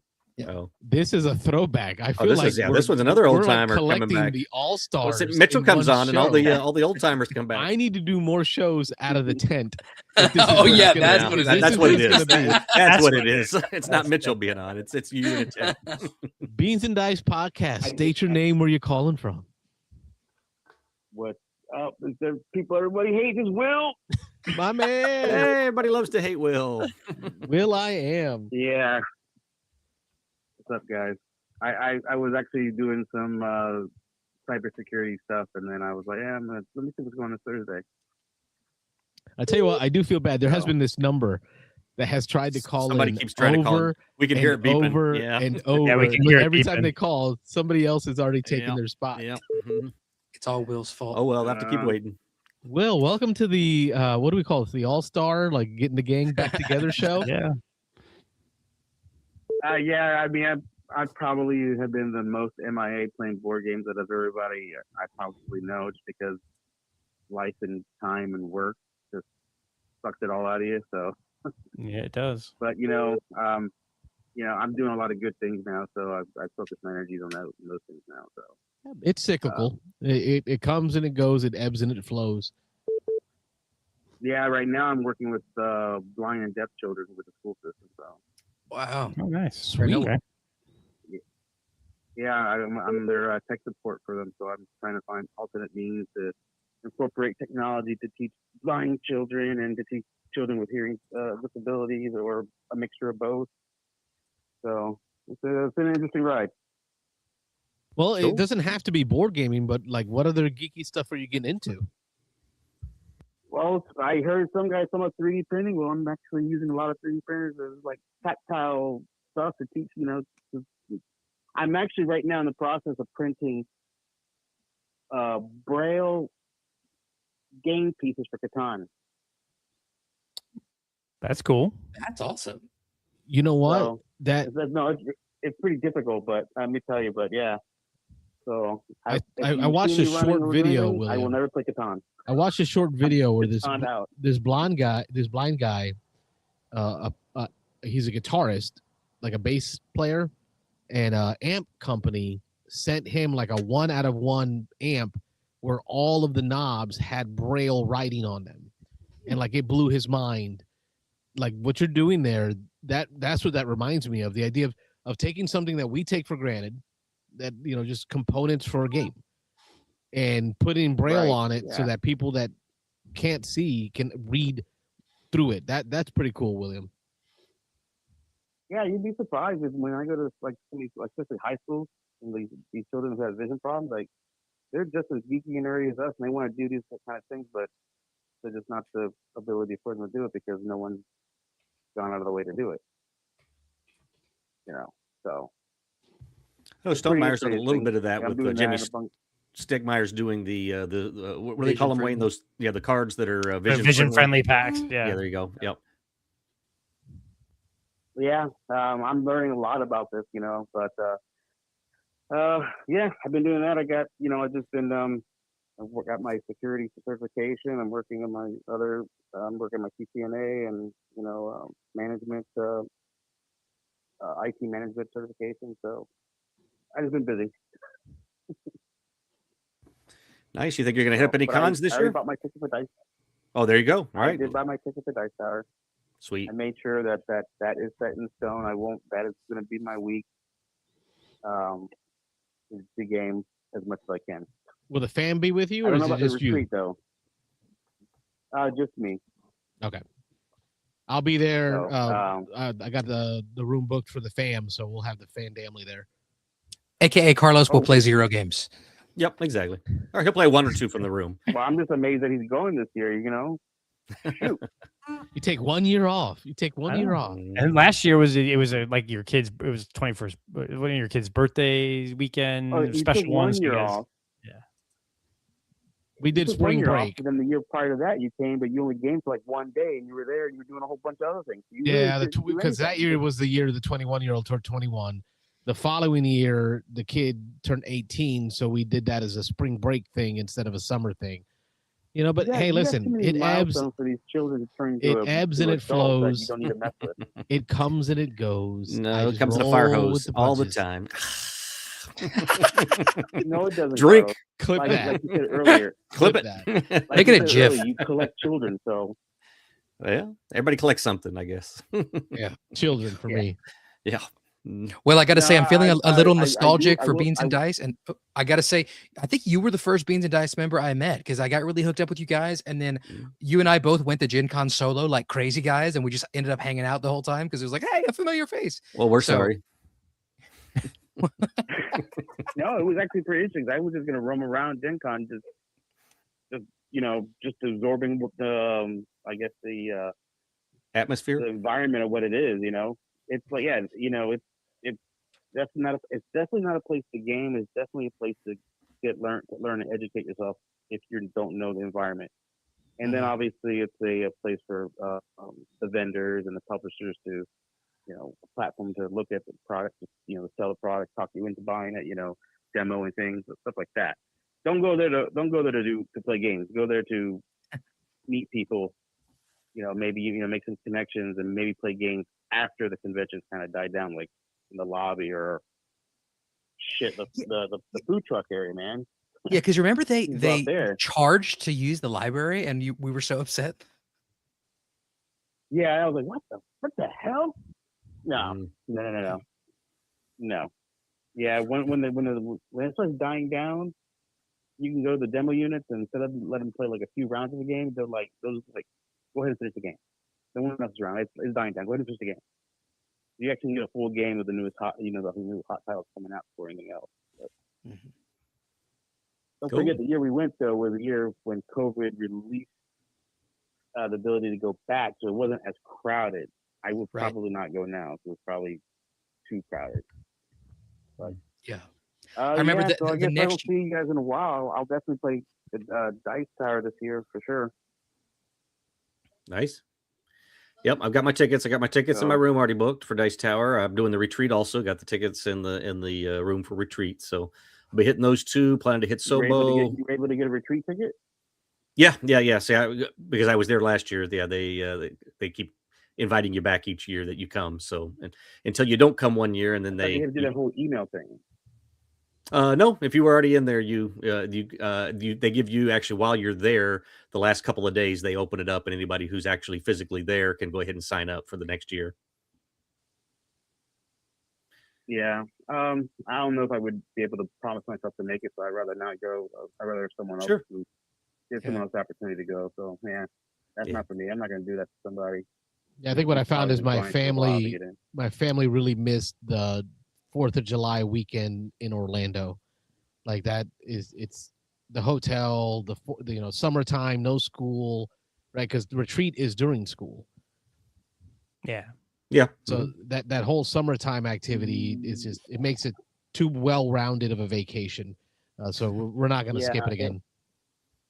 I did have my ticket to go last year, and I didn't go. I didn't have time to get rid of it, so I just ate the cost. and it's because I was getting involved with work, the higher level. So it's the same thing. I'm not going to do it. I'm just not going to go. Yeah. You know, if the retreat's still around the next like 5-10 years, then I'll consider it. But let other people go, man. You know. Yeah. You have the limited tickets to go. Dice Tower is enough for me. You know? Yeah, it's a good time. So yeah, I'm definitely gonna do that. But yeah, I mean, you guys want to try to get a weekend in? I definitely would like to play some games. I need to start getting back to like learning some of the basic rules of some of the most common games that I've been missing lately. Blood Bowl's back. There's a new edition. No, Blood Bowl's not a game. Blood Bowl is a disaster on table. On that note, thank me for your call. I knew you. I'm in a room where everyone is agreeing with me for one time. For once. So I'm gonna do that. You're in a room by yourself then? Or is that On that note. Sure. Yeah, on that note, I'll let you guys with the line back on, but it was nice to give you a call once again. So keep the all-star rolling. Hopefully some of the old, has Dan been calling in, or has he called in lately? Actually, no. On the news front, Mike and Dan started their own call-in show. They did. But they started it on Tuesday nights out of the West Coast. So I watched the first Not Thursday. episode. Nope, Tuesday. not Thursday. Yeah, and not I think Thursday. the most quotable moment of the show was if you want an aggressively Caucasian take on board games, that's us. They just clipped that and posted that earlier tonight. Actually. Yeah. Oh, did they? Yeah, they did. Yep. I feel like they are totally like the NPR right to there. our sports radio. It's like, it's the That comment right there would make me go watch it. That Saturday Night Live skit with the two white women, and they're being very like, they're like Indiana, and they're like, oh yeah, nice, very nice, yeah, oh it's good, I know. Okay, what's it called, bro? I might just go. It's on Mike's channel, called? One I know Mike, what it One is. Game. Pull up Mike's YouTube channel, it's One Mike, One Game. Make sure you hit okay. subscribe, hit the bell. It'll tell you when he goes live. It's gonna be the first and the third Tuesday of each month. But they started a little earlier. I think they started like 8 p.m. Eastern time. Yeah, it's 8 Well, they're Eastern. older. They gotta go to bed. They're geriatric. Right. Could be. Yeah. And you don't get more than 60 seconds. So if you call in, be ready to be quick. Yeah, there's no long phone calls yeah, there. that sounds like Dan right there, though, doing all that. But you know what? You can't get Knowing an Dan, ace but and oh, well. deuce in 60 seconds. Like, Yeah, you can't get that that's kind of call. All right. Hey, Well, you know what? The guy calling about jail thing, that takes a lot of guts to say something like that. So more power to him to say that, But what needs to be done if he gets arrested for anything again, to give him more props, he needs to call from jail while he's playing the game. That's what he said. He said he's going to do it. He's going to call he's us. Committed. Now he's got to committed. just Hey, commit a what? crime. If he does, Just to do it. Yeah.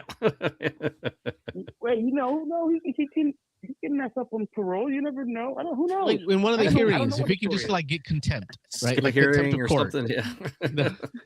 Like side eye the judge or something. what? Nothing too crazy. It'd be like a jackass skit where he just walks up to someone, spits on a shoe, and says, "Hey, can I get arrested? Cool, I can go play games." And that's it. Call my favorite board game show. That's great. It does sound like a skit. Yeah. Not one that I want to be part of, but you guys have a good night. I'm gonna actually start going to bed. All right, homie. Later, All right, man. man. Good night, old man. We All will. right, you guys have fun. Take it easy. There are two numbers that have been trying to call and get through. Let's see if one of them gets through. It's One of them's got to be Chris. hilarious. I'm guessing one of them's Chris. We'll see. I'm loving it. Oh, Yeah, we got a call coming in. Let's see who About this 20 is. more minutes. Yep. Beans and Dice Podcast. State your name. Where are you calling from? Chester from Tennessee. Oh, it's our Chester. man Chester from Tennessee. How are you, sir? We have on the show tonight one of the founding members of Beans and Dice, my man Mitch Sprudholm. The founding member. He is our red bean from Louisiana. What's up, Chester? Nice to meet you, man. Good to hear from you, Mitchell. One of these old days, I hope to make it down to SOBO. I wanted to call in and talk about a little bit of Hero Click. There's this weekend. There's going to be the King of New Orleans ROC HeroClix competition down in Louisiana. Yeah, I don't know. Yeah, we all know Wayne and myself are familiar with HeroClix. I don't know if Mitchell. I don't know how familiar you are with HeroClix, though. I am not super familiar. I know I've heard of it, but I've never played. And I didn't know. So there's an event going on in New Orleans. Is that what you said for HeroClix? Yes, sir. This weekend, Saturday, there's going to be a 2v2 event. I'm not quite sure exactly the protocol that's involved with it, but Sunday, the 25th, is going to be the Louisiana State HeroClix Championship. And for people that are in the know, it's the format is going to be 400 point silver. You know, I just want to make a call out to any people, any HeroClix fans like myself, they're in the Louisiana area. They can make their way down to Kenner, Louisiana. I don't know how close Kenner is to New Orleans. Yeah, it's like a suburb. It's where the airport is. It's like outside of the the really big part of the city. So yeah, it's right there by New Orleans. Yeah. Sorry, continue. Right on. Well, that was the main reason I called it. I knew Mitchell. I knew you would know more about it, but yeah, the Louisiana State HeroClix Championship, and once again, the format is 400 point silver. It's going on this Sunday, but people that are HeroClix curious could show up and take part in 2v2s or they've got a lot of stuff going on, and I just Do you know, Chester? I'm a big fan of HeroClix. They put any of that on like a live stream? Can you watch it on the internet or anything? Do you know?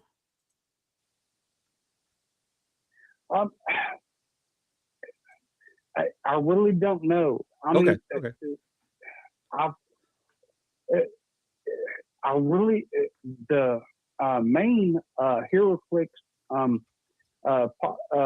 YouTube channels that I check out for live streams are Dial H for HeroClix, D Generation Clicks, and Alpha Strike Clicks.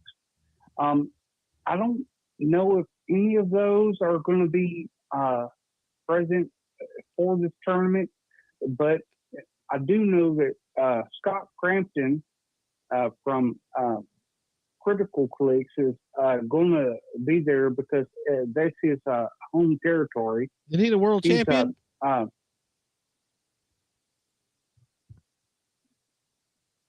Scott Crampton, I believe he's won at least 2 world championships. Wow. I couldn't tell you what years that he won those championships, but yeah. Yeah, I appreciate you letting me know about it. I found it here. It's called the King of New Orleans. Looks like they have prizes for the top 8 placements as well as a participation prize. I'm gonna have to spread this around. We have an Acadiana Board Gamers Discord, which is like the South Central Louisiana area. I'm gonna have to let them know, and if we have any HeroClixers, we'll send them out that way. Let me ask you this, and I know it's not your event, so maybe you don't know the answer, but for someone like me who had never played HeroClix, do you think this is something that you could just walk up and play, or is it more for experienced gamers usually? How does that work? Well, me personally, I'm kind of biased. I mean, I have a hard time answering these kinds of questions because I've been playing HeroClix off and on since its inception in 2002. And so I would say, oh, yeah, you can just, rock up to your local kitchen table, and play some Hero Clicks. To where some people, they might be intimidated and say, no, you're crazy. There's way too many rules, and they wouldn't be wrong. It's a lot of rules, but I would encourage people, if they're interested in a tabletop skirmish game involving comic book characters, which, it's not just comic book characters these days, because in the last 12 months, there have been, several iconic sets that have been released, which include D&D characters. There was an iconic set that included the Displacer Beast. There was an iconic set that promoted the Beholder. There was an iconic set that promoted the Owlbear. It's all the iconic D&D sets there. Mitch, what I'll say, and Wayne can speak more than I can, but in my experience with HeroClix, which I did play in some of the tourneys back in the day, it straddles more of the board game line than many other skirmish games because it uses a grid-based system. Okay. The spaces are outlined with certain colors to indicate how that space interacts with the board. So you're not like measuring with a ruler and all this, like a no. Each figure has a certain amount of movement. You move the hexes, and you either have elevated terrain or not, and everything. All the data you need is on the dial of the click. Okay. And basically, it's when I ran at Kinko's, one of the biggest ways to meet HeroClixers was running the lamination setup, because that seems to be like the one thing in common that most HeroClix players had. Laminate their maps. Laminate all of their maps. Yeah. Wayne used to officiate tournaments, just so you know, Mitchell. So he was pretty deep into the HeroClix. Yeah. Yeah. Been a while. I mean, I haven't played HeroClix in probably 10 years. Wow. But like from when it first came out in 2002 to like 2000, maybe 2008-ish, so maybe like 6, 7, or 8 years. Right around when Mitch was born. Yeah. Yeah. 6, 7. Yeah. 6, 7. But we were like here in Tampa, we even got after the first set came out. Yeah. It got crazy where we went to the game store and was like, look, here's the deal. How much for a case? Right. And because like I would go in and buy enough packs to try to make, and so we ended up going to a game store here in Tampa, and there was like 8 or 9 of us, and we just said, here's a deal. We'll buy 9 cases of it's like a mob packs. boss. Like, here's the deal. Yeah. Well, I was saying like it's 48. I think it's something like 48 packs per case, and so we go in and just be like, all right, what's the best price you can give us? And we're gonna buy 8 to 10 cases every time it releases. Wow. And we would I'd go pick them up. Everyone would give me the money, and then we'd come back to my house and we would just open them all up. And we would just make everyone a full set of all the goal was we'd open up all 8 to 10 cases, which is, I don't know, 500 packs of HeroClix. And we would the first thing we would do is make everyone a full set of the whatever series it was. Everyone got a full set, and then all the leftover ones we just divvied out evenly, and just everyone. So it was like done, all the limited figures and stuff. So I'm looking on this site that I found for it. It says it's sealed, so like you're literally opening the packs. Opening the pack, yeah, that's pretty cool. Yeah, but yeah, Chester. Like I said, I appreciate the heads up. I will definitely spread it around my area. I'm about 2 hours east of New Orleans, which is not that far. So there may be some people in my gaming group that'll be interested in that. I know it's a little bit of a short notice, but I will definitely spread the word. So thank you, my friend. I appreciate that. Well, yeah, I appreciate it. Yeah, just for the, I'm not the most active HeroClix player, but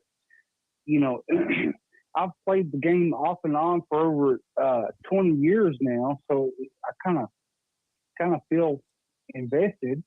But hey, I just wanted to say real quick, congratulations, guys, on all the callers tonight. Wow.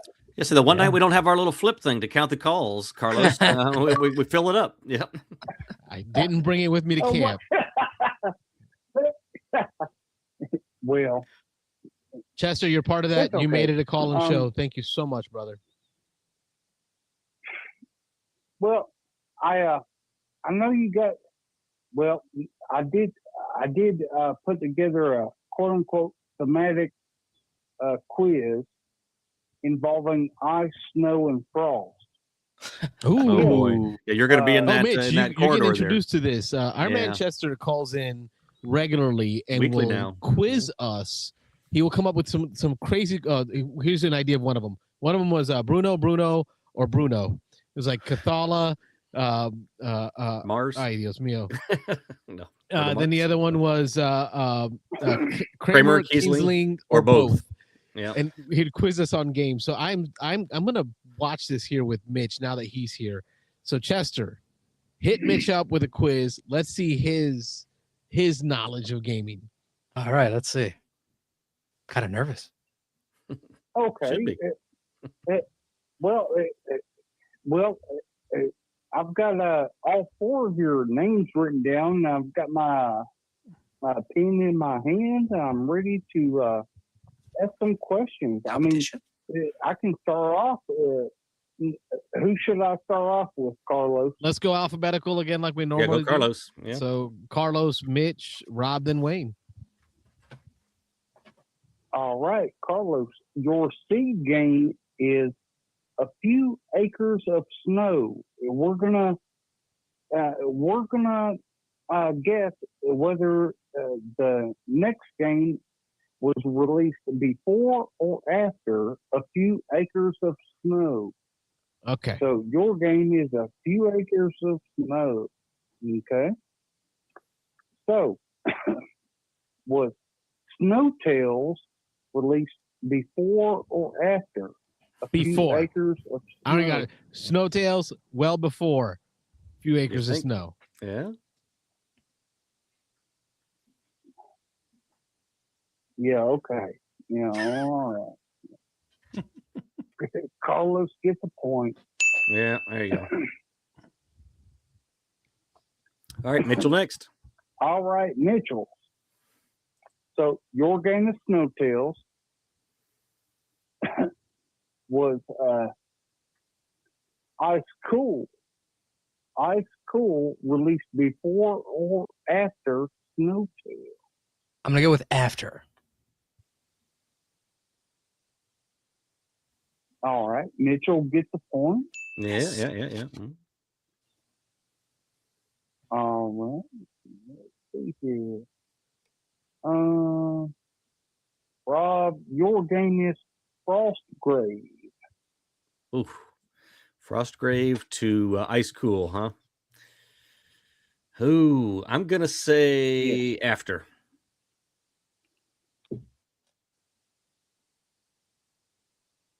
It was before. Ow. So Frostgrave is before Ice Cool. Okay. I would have got that wrong too, Rob. Don't worry about it. There you go. Same. All right, Wayne. So, Frostgrave, Wayne, was Frosty the Snowman Follows the Leader released before or after Frostgrave? Good luck. Before. I'm going to say before. Frosty the Incorrect, Wayne. After. You got enough to go one more round? Oh yeah. Of course. Let's go. Let's go one more round. I'm seeing a theme here. It's very like I don't know if you can see the frost in my breath. It's a little cold outside right now. So are all the games that he's choosing. So we are. What's the title that I'm seeding now? Frosty the Snowman Follow the Leader. Frosty the Snowman. Right. No, it's Frosty the Snowman, Follows the Leader. There you go. Get it right, Mitch. And in your teaching license, Mitch. Yeah, get it right. Yeah, get it right. Yeah. All right. All right. What's his new game? So, is the game Snowbirds? We have those in Florida right now. I'm This is just going to be all a guessing game at this point. All right, so I'm going to go with the Frosty the Snowman game is a newer title because they used the colon. So I think the colon, use of the colon, like it's something that happened after Dune, colon, / Imperium. Wow. Right? The What reasoning? Uprising. Well, I hope we hit him with a wrong, but go ahead. I'm gonna go with the Frosty game is the newer one. Well, I don't agree with your logic, but you're correct, Carlos. Oh. There we go, Mitch. Well, Snowbirds to you, Mitch. Never heard of it. Never heard of All either right, one. Mitchell. All right, Mitchell. Your seed game is Snowbird. Okay. Was Snowdonia released before or after Snowbird? Snowdonia. Snowdonia. I'll go with after. After. It's got to be after.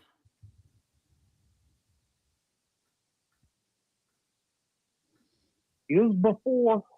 Oh, man. It's not possible for anybody to catch Carlos now. Carlos. No. Yeah, Carlos has got it wrapped up already. Thank you, gentlemen. Thank you. All right. Yeah. I just want to. We'll do the last two. We'll do Wayne and Rob just to see kind of where we all laid out at the end of this. Okay. Rob, your game is let's see here. Your game is Ice Dice. Ice Dice.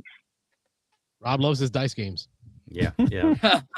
Couldn't give me Frosthaven. I mean, come on, Ice Dice. We'll say Ice Dice was before. Snowdonia? Correct. Yep. Rob got a point. Hey, I get a point. Good luck with them Ice Dice, Wayne. Thanks. So Ice Dice was before Snowdonia? Yeah. All right. Yep. Okay. My thought on that, Carlos, was that dice have been around for a million years. No. Big brain time. I think the rolling them bones. Right, that body they found that was in the glacier, right, encapsulated from 500,000 years ago, had a set of dice. There you go. All right, Wayne. So your seed game is Ice Dice. It was the game Ice Cold Ice Hockey, released before or after Ice Dice. Ice Cold Ice Hockey. After. Oh my goodness, Wayne's got a point. I'm on the board. We all tied for last. Everybody had one except for Carlos. Yes. That's beautiful. That's how it should be. That's how it should be. I didn't get blanked tonight. Chester, my man, you make this a joy. It's always fun. I like those games.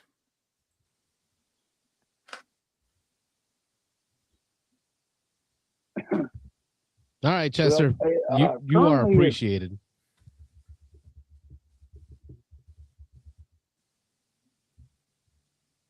Well, I appreciate you guys.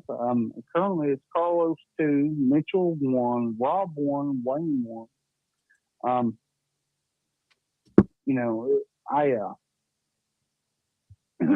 I could keep going, but something tells me there are people still left that would love to call in. And that would be awesome. However, we're coming up on camp tonight. Yeah, we're at 11 o'clock here. Coming up on Eastern, so yeah. I have dismissed the low battery warning for the last 20 minutes now, and now I'm at the last couple percents. I'm running off battery power here at camp. We may lose Carlos in a minute.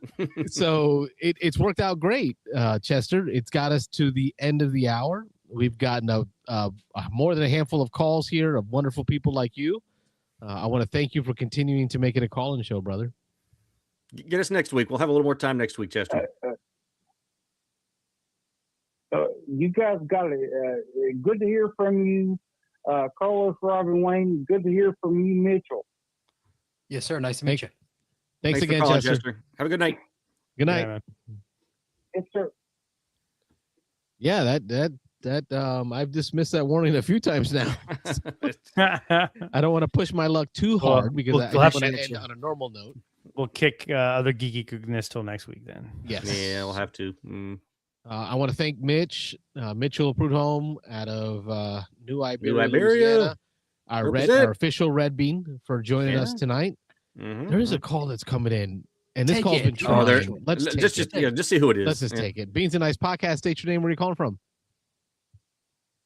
Hey, it's Chris from Texas. I knew he was trying to call. I knew. Does he that was make coming. it 5? Where's your pocket juice? Where's your at least pocket 5, juice? 5 or You gotta 6. Take that camping with you.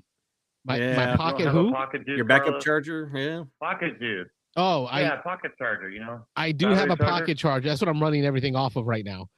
He's been doing that for the last hour. Wow, But the one device that I can't do that is the actual cell phone that I'm streaming to StreamYard with, because it has to use that port to connect to the system. So that's the one that doesn't have a magnetic charger. But you know, hey, 2 hours of Juice? streaming That's pretty live good. off this Mobile iPhone setup? 10. I think it's an iPhone 10. It's old. Oh, Chris, welcome to the show. what We you got got? a guest, All Mitchell 6 or Prudhomme. 7.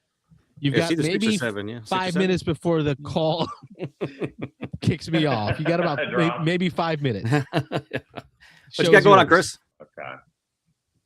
Well, not much. Wayne, did you get some Stonemeyer games purchased this week? Oh, did I? You took everybody's orders. I actually broke his system, man. I have a hot take. Viticulture has jumped the shark. Oh, you think? This is actually I'm looking forward to this new expansion. I think it's awesome. We'll see. Essential. Like Carlos likes to say. Essential. That's where it's at. Yeah, I took orders from all the people here in Tampa, and when I went to check out, it's like, you're not allowed to buy this much at one time. They made him split it into 2 different orders. It was like I had 6 copies of Wingspan, 4 Viticulture, the bird packs, the vision friendly cards, a Vantage update pack, and something else. And it was like, nah, you can't buy. I think what it is, you can't buy more than 4 or 5 copies of a game at a time. So I had to split the Wingspan expansion pack. So that by then I tried to split all the orders to get both over 100. Ended up having to pay $8 in shipping for one of the orders, but it was I got a lot coming. Jamie, gotcha. Yeah. There's like an alert that pops up on the screen that says, "We suspect you might be a reseller." Yeah, that might be it. That might be it. Yeah, but what's funny is it let me just do 2 different orders, like back. They're to coming back. for you, Wayne. Yeah, you're gonna end up with Ace and Deuce. Yeah, I'll be playing spades with him in prison for honey buns and oatmeal cream pies. Yeah. But yeah, no, it's fun. I'm looking forward to all of it. Yeah, I think this year is going to be a big year for him, because I'm excited for 3 or 4 of his, like the Euphoria Essential Edition, the Scythe versus Expedition sounds awesome, and also the Andrew Bosley game sounds awesome. Yeah, the new one that's coming. What is that one? Finally. Yeah. I've been praying for a Stonemeyer game with Andrew Bosley artwork for a while. I'm like, man, why isn't Jamie getting Andrew involved with some of his games? And then they finally did it. I was like, yes. I actually pictured like a prayer candle, like Chris having like a prayer candle lit up. Andrew Bosley's face on it. Like one of the ones you get from the bodega, or like the white person like from the bodega, where like Andrew Bosley is like in saintly attire, you know? But it's drawn by Andrew Bosley. Even deeper. Yeah. That's so cool. Yeah, I think that'll be a good game. Looking forward to that. And then I did get the Wingspan expansion. I really like how it jumpstarts your engine, and it's just super easy to add in. There's one reviewer that said it was almost like a little mini expansion. Yeah. Like exactly, kind of like a Prelude expansion. Yeah. Yep. Similar. Don't worry, similar I'm still to here. the I just Viticulture, turned yeah. off the camera to try to make sure we didn't lose them. Better. Yeah. All right. Yeah. I mean, the Viticulture expansion is the same way. Yeah, One you you get. if I gotta go sooner. Yeah. The Viticulture expansion, I think it speeds Go things ahead. up. Go ahead, Mike. It'll really make selling wine and making wine more important than just playing with cards. I like the cards that are flipped over, so it's good. I like it. I'll have to see how the experts work out. I'm a little on the fence on that one, but we'll see. The reason I'm unsure about it is I don't love expansions that are like modular. Like if you're playing with this expansion, you can't play with some of the others. I personally prefer my expansions to all integrate together. I guess in this case, it makes it a little bit more replayable, but that's just kind of my opinion. He said you can play almost everything with this version, I think. I mean, like you can't play it like with the Tuscany board, for example. It's because it's a completely different board. Different board, yeah. Right. Yeah. Mm. But what you have is you have the base board, the Tuscany board, and the Bordeaux board. So you really have 3 different boards you can play with, which I like. But Mitch is not wrong, because when that happens, I tend to not do that. I tend to, so as an example, terraforming Mars with the multiple boards, I don't tend to jump from board to board to board. I have a favorite. Pick a favorite. Yep. And that's the one that gets played. So but I think you'll like the Bordeaux board, the other side, because it's a replacement for the base viticulture board that gives you those flipped over wine and order cards, the market, which you don't have to go hunting for a certain wine type or a certain wine grape card. I love that. I think you're gonna like that. That'll be good. Yeah, Aaron Clark saying at this point, Jamie should just keep my credit card on file. I think I'm getting everything this year, with Euphoria being maybe the only maybe. I want to play Euphoria because I like it. Then I'm definitely gonna buy the collector's edition. I thought it was pretty cool what Jamie did this year, where he had this big drop of information as opposed to doing it right before. I think it generated a lot of hype. Yeah, no code words this year. It's just here. We'll see see if it holds out through later in the year. So that's the big thing. So yeah, it's great now, but yeah, we'll see. Well, he's only telling you quarters. He has like a report. Yeah. He basically just told you the quarters, and he on this week's show he did say like, I did it this way this year because I was very sure on the release schedule. Everything's already being production or ready to go. And I know that these things will come in this 3-month span. So maybe it's, it could be the beginning of the quarter, the end of the quarter. Is that a new game? 3-month span? 3 months. So many spans. Next game in the Spaniverse. Yep. That's the April Fool's game. Yeah, go. Exactly. I'm looking forward to what is the April Fool's this year. Well, we'll see. I still love my little monocle that he did. You got me once. I got it in there. I bought 2 of them. I gave one to Rob. Yep. That thing was hilarious. Yeah. What else, Chris? Wrap up the show for us. Yeah, I'll wrap it up. This has been 2 hours of fun with the Beansanddice crew. Thank you guys for joining, and feel free. This is a call-in show, so every week feel free to call in with your questions, anything that's going on in the gaming world or OGG, outside of gaming, other geeky goodness, and we'll see you guys next week. Hype up your most recent video. Let them know where they can watch. Pop and Tot. Oh, okay. Yeah, Pop and Tot. Our latest video is a top 5 board game app. Go to just do a search for Pop and Tot board games on YouTube. Nice. Right now. He literally took us out. My man, thank you so much for making it a big call-in show, as Aaron Clark says in there. Call number 6 Mitch, or 7 or 8 or something like that. Chris, thanks for having me. Thanks God for letting bless. me shout out SOBO, guys. Have a good night, Chris. God bless you too, Carlos. I'll see you guys. you. Have a great one. You too, Chris. Thanks. And I'll be seeing you in a couple months, I hope. Heck yeah. I'm looking forward to it. That was a surprise for me. I know you're going to be busy. You'll have to get at least a game in, though. We got to fit one in somewhere. Yeah. We'll make it happen. We'll make it happen. Yeah. Yeah. Mitch, much appreciated, brother. Let me turn this camera back on. I'm still alive. That's all right. Oh. I feel like something grown out of your head, but no. it's like the Blair Witch Project. It's like the Blair Witch Project. Yeah, exactly. All right, guys. Thank you so much. Thank you so much for joining us tonight, all you viewers. We are the Beansanddice podcast. Thursday nights, we take your phone calls and just talk nonsense about board gaming for a couple of hours. Jail, whatever comes up. It's been an amazing show tonight. Join us next week. You got comments, questions, you can email us at beansanddice@gmail.com. Don't forget SOBO. Hit him with the website, Mitch. SouthernGameFest.com, March 20th through 22nd. Hope to see you there. Get your tickets this week for your chance to win that flat out bundle: Point Galaxy, Propolis, and Knitting Circle. And real quick, Mitch, what are you directing now? What's your next play that you're working on? It's called Urinetown. I know that's kind of crazy. What the heck? Okay, let's not talk about elevator pitch real quick. It's a future. There's a drought. So to decrease water consumption, you're not allowed to have toilets in your house. You have to go to public bathrooms and pay for it. If you pee on the side of the road, you get sent to Urinetown. So the people revolt so they can pee for free. That's it. The people revolt. Is there also a pun in that? Oh, Yes, very much so. Is this a musical?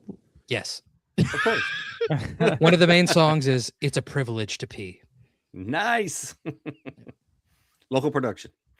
No, I mean this was on Broadway. Was it really? I mean, oh, yeah, wow. yeah. This was a big one. Yeah. Was it really? I, Wow. I'm gonna have to YouTube that. Do it. It's great. It's really okay. funny. The good, On that good note- question, Rob. Yeah, there you go. I've been Carlos, I'm Rob. Mitchell. And I'm Wayne.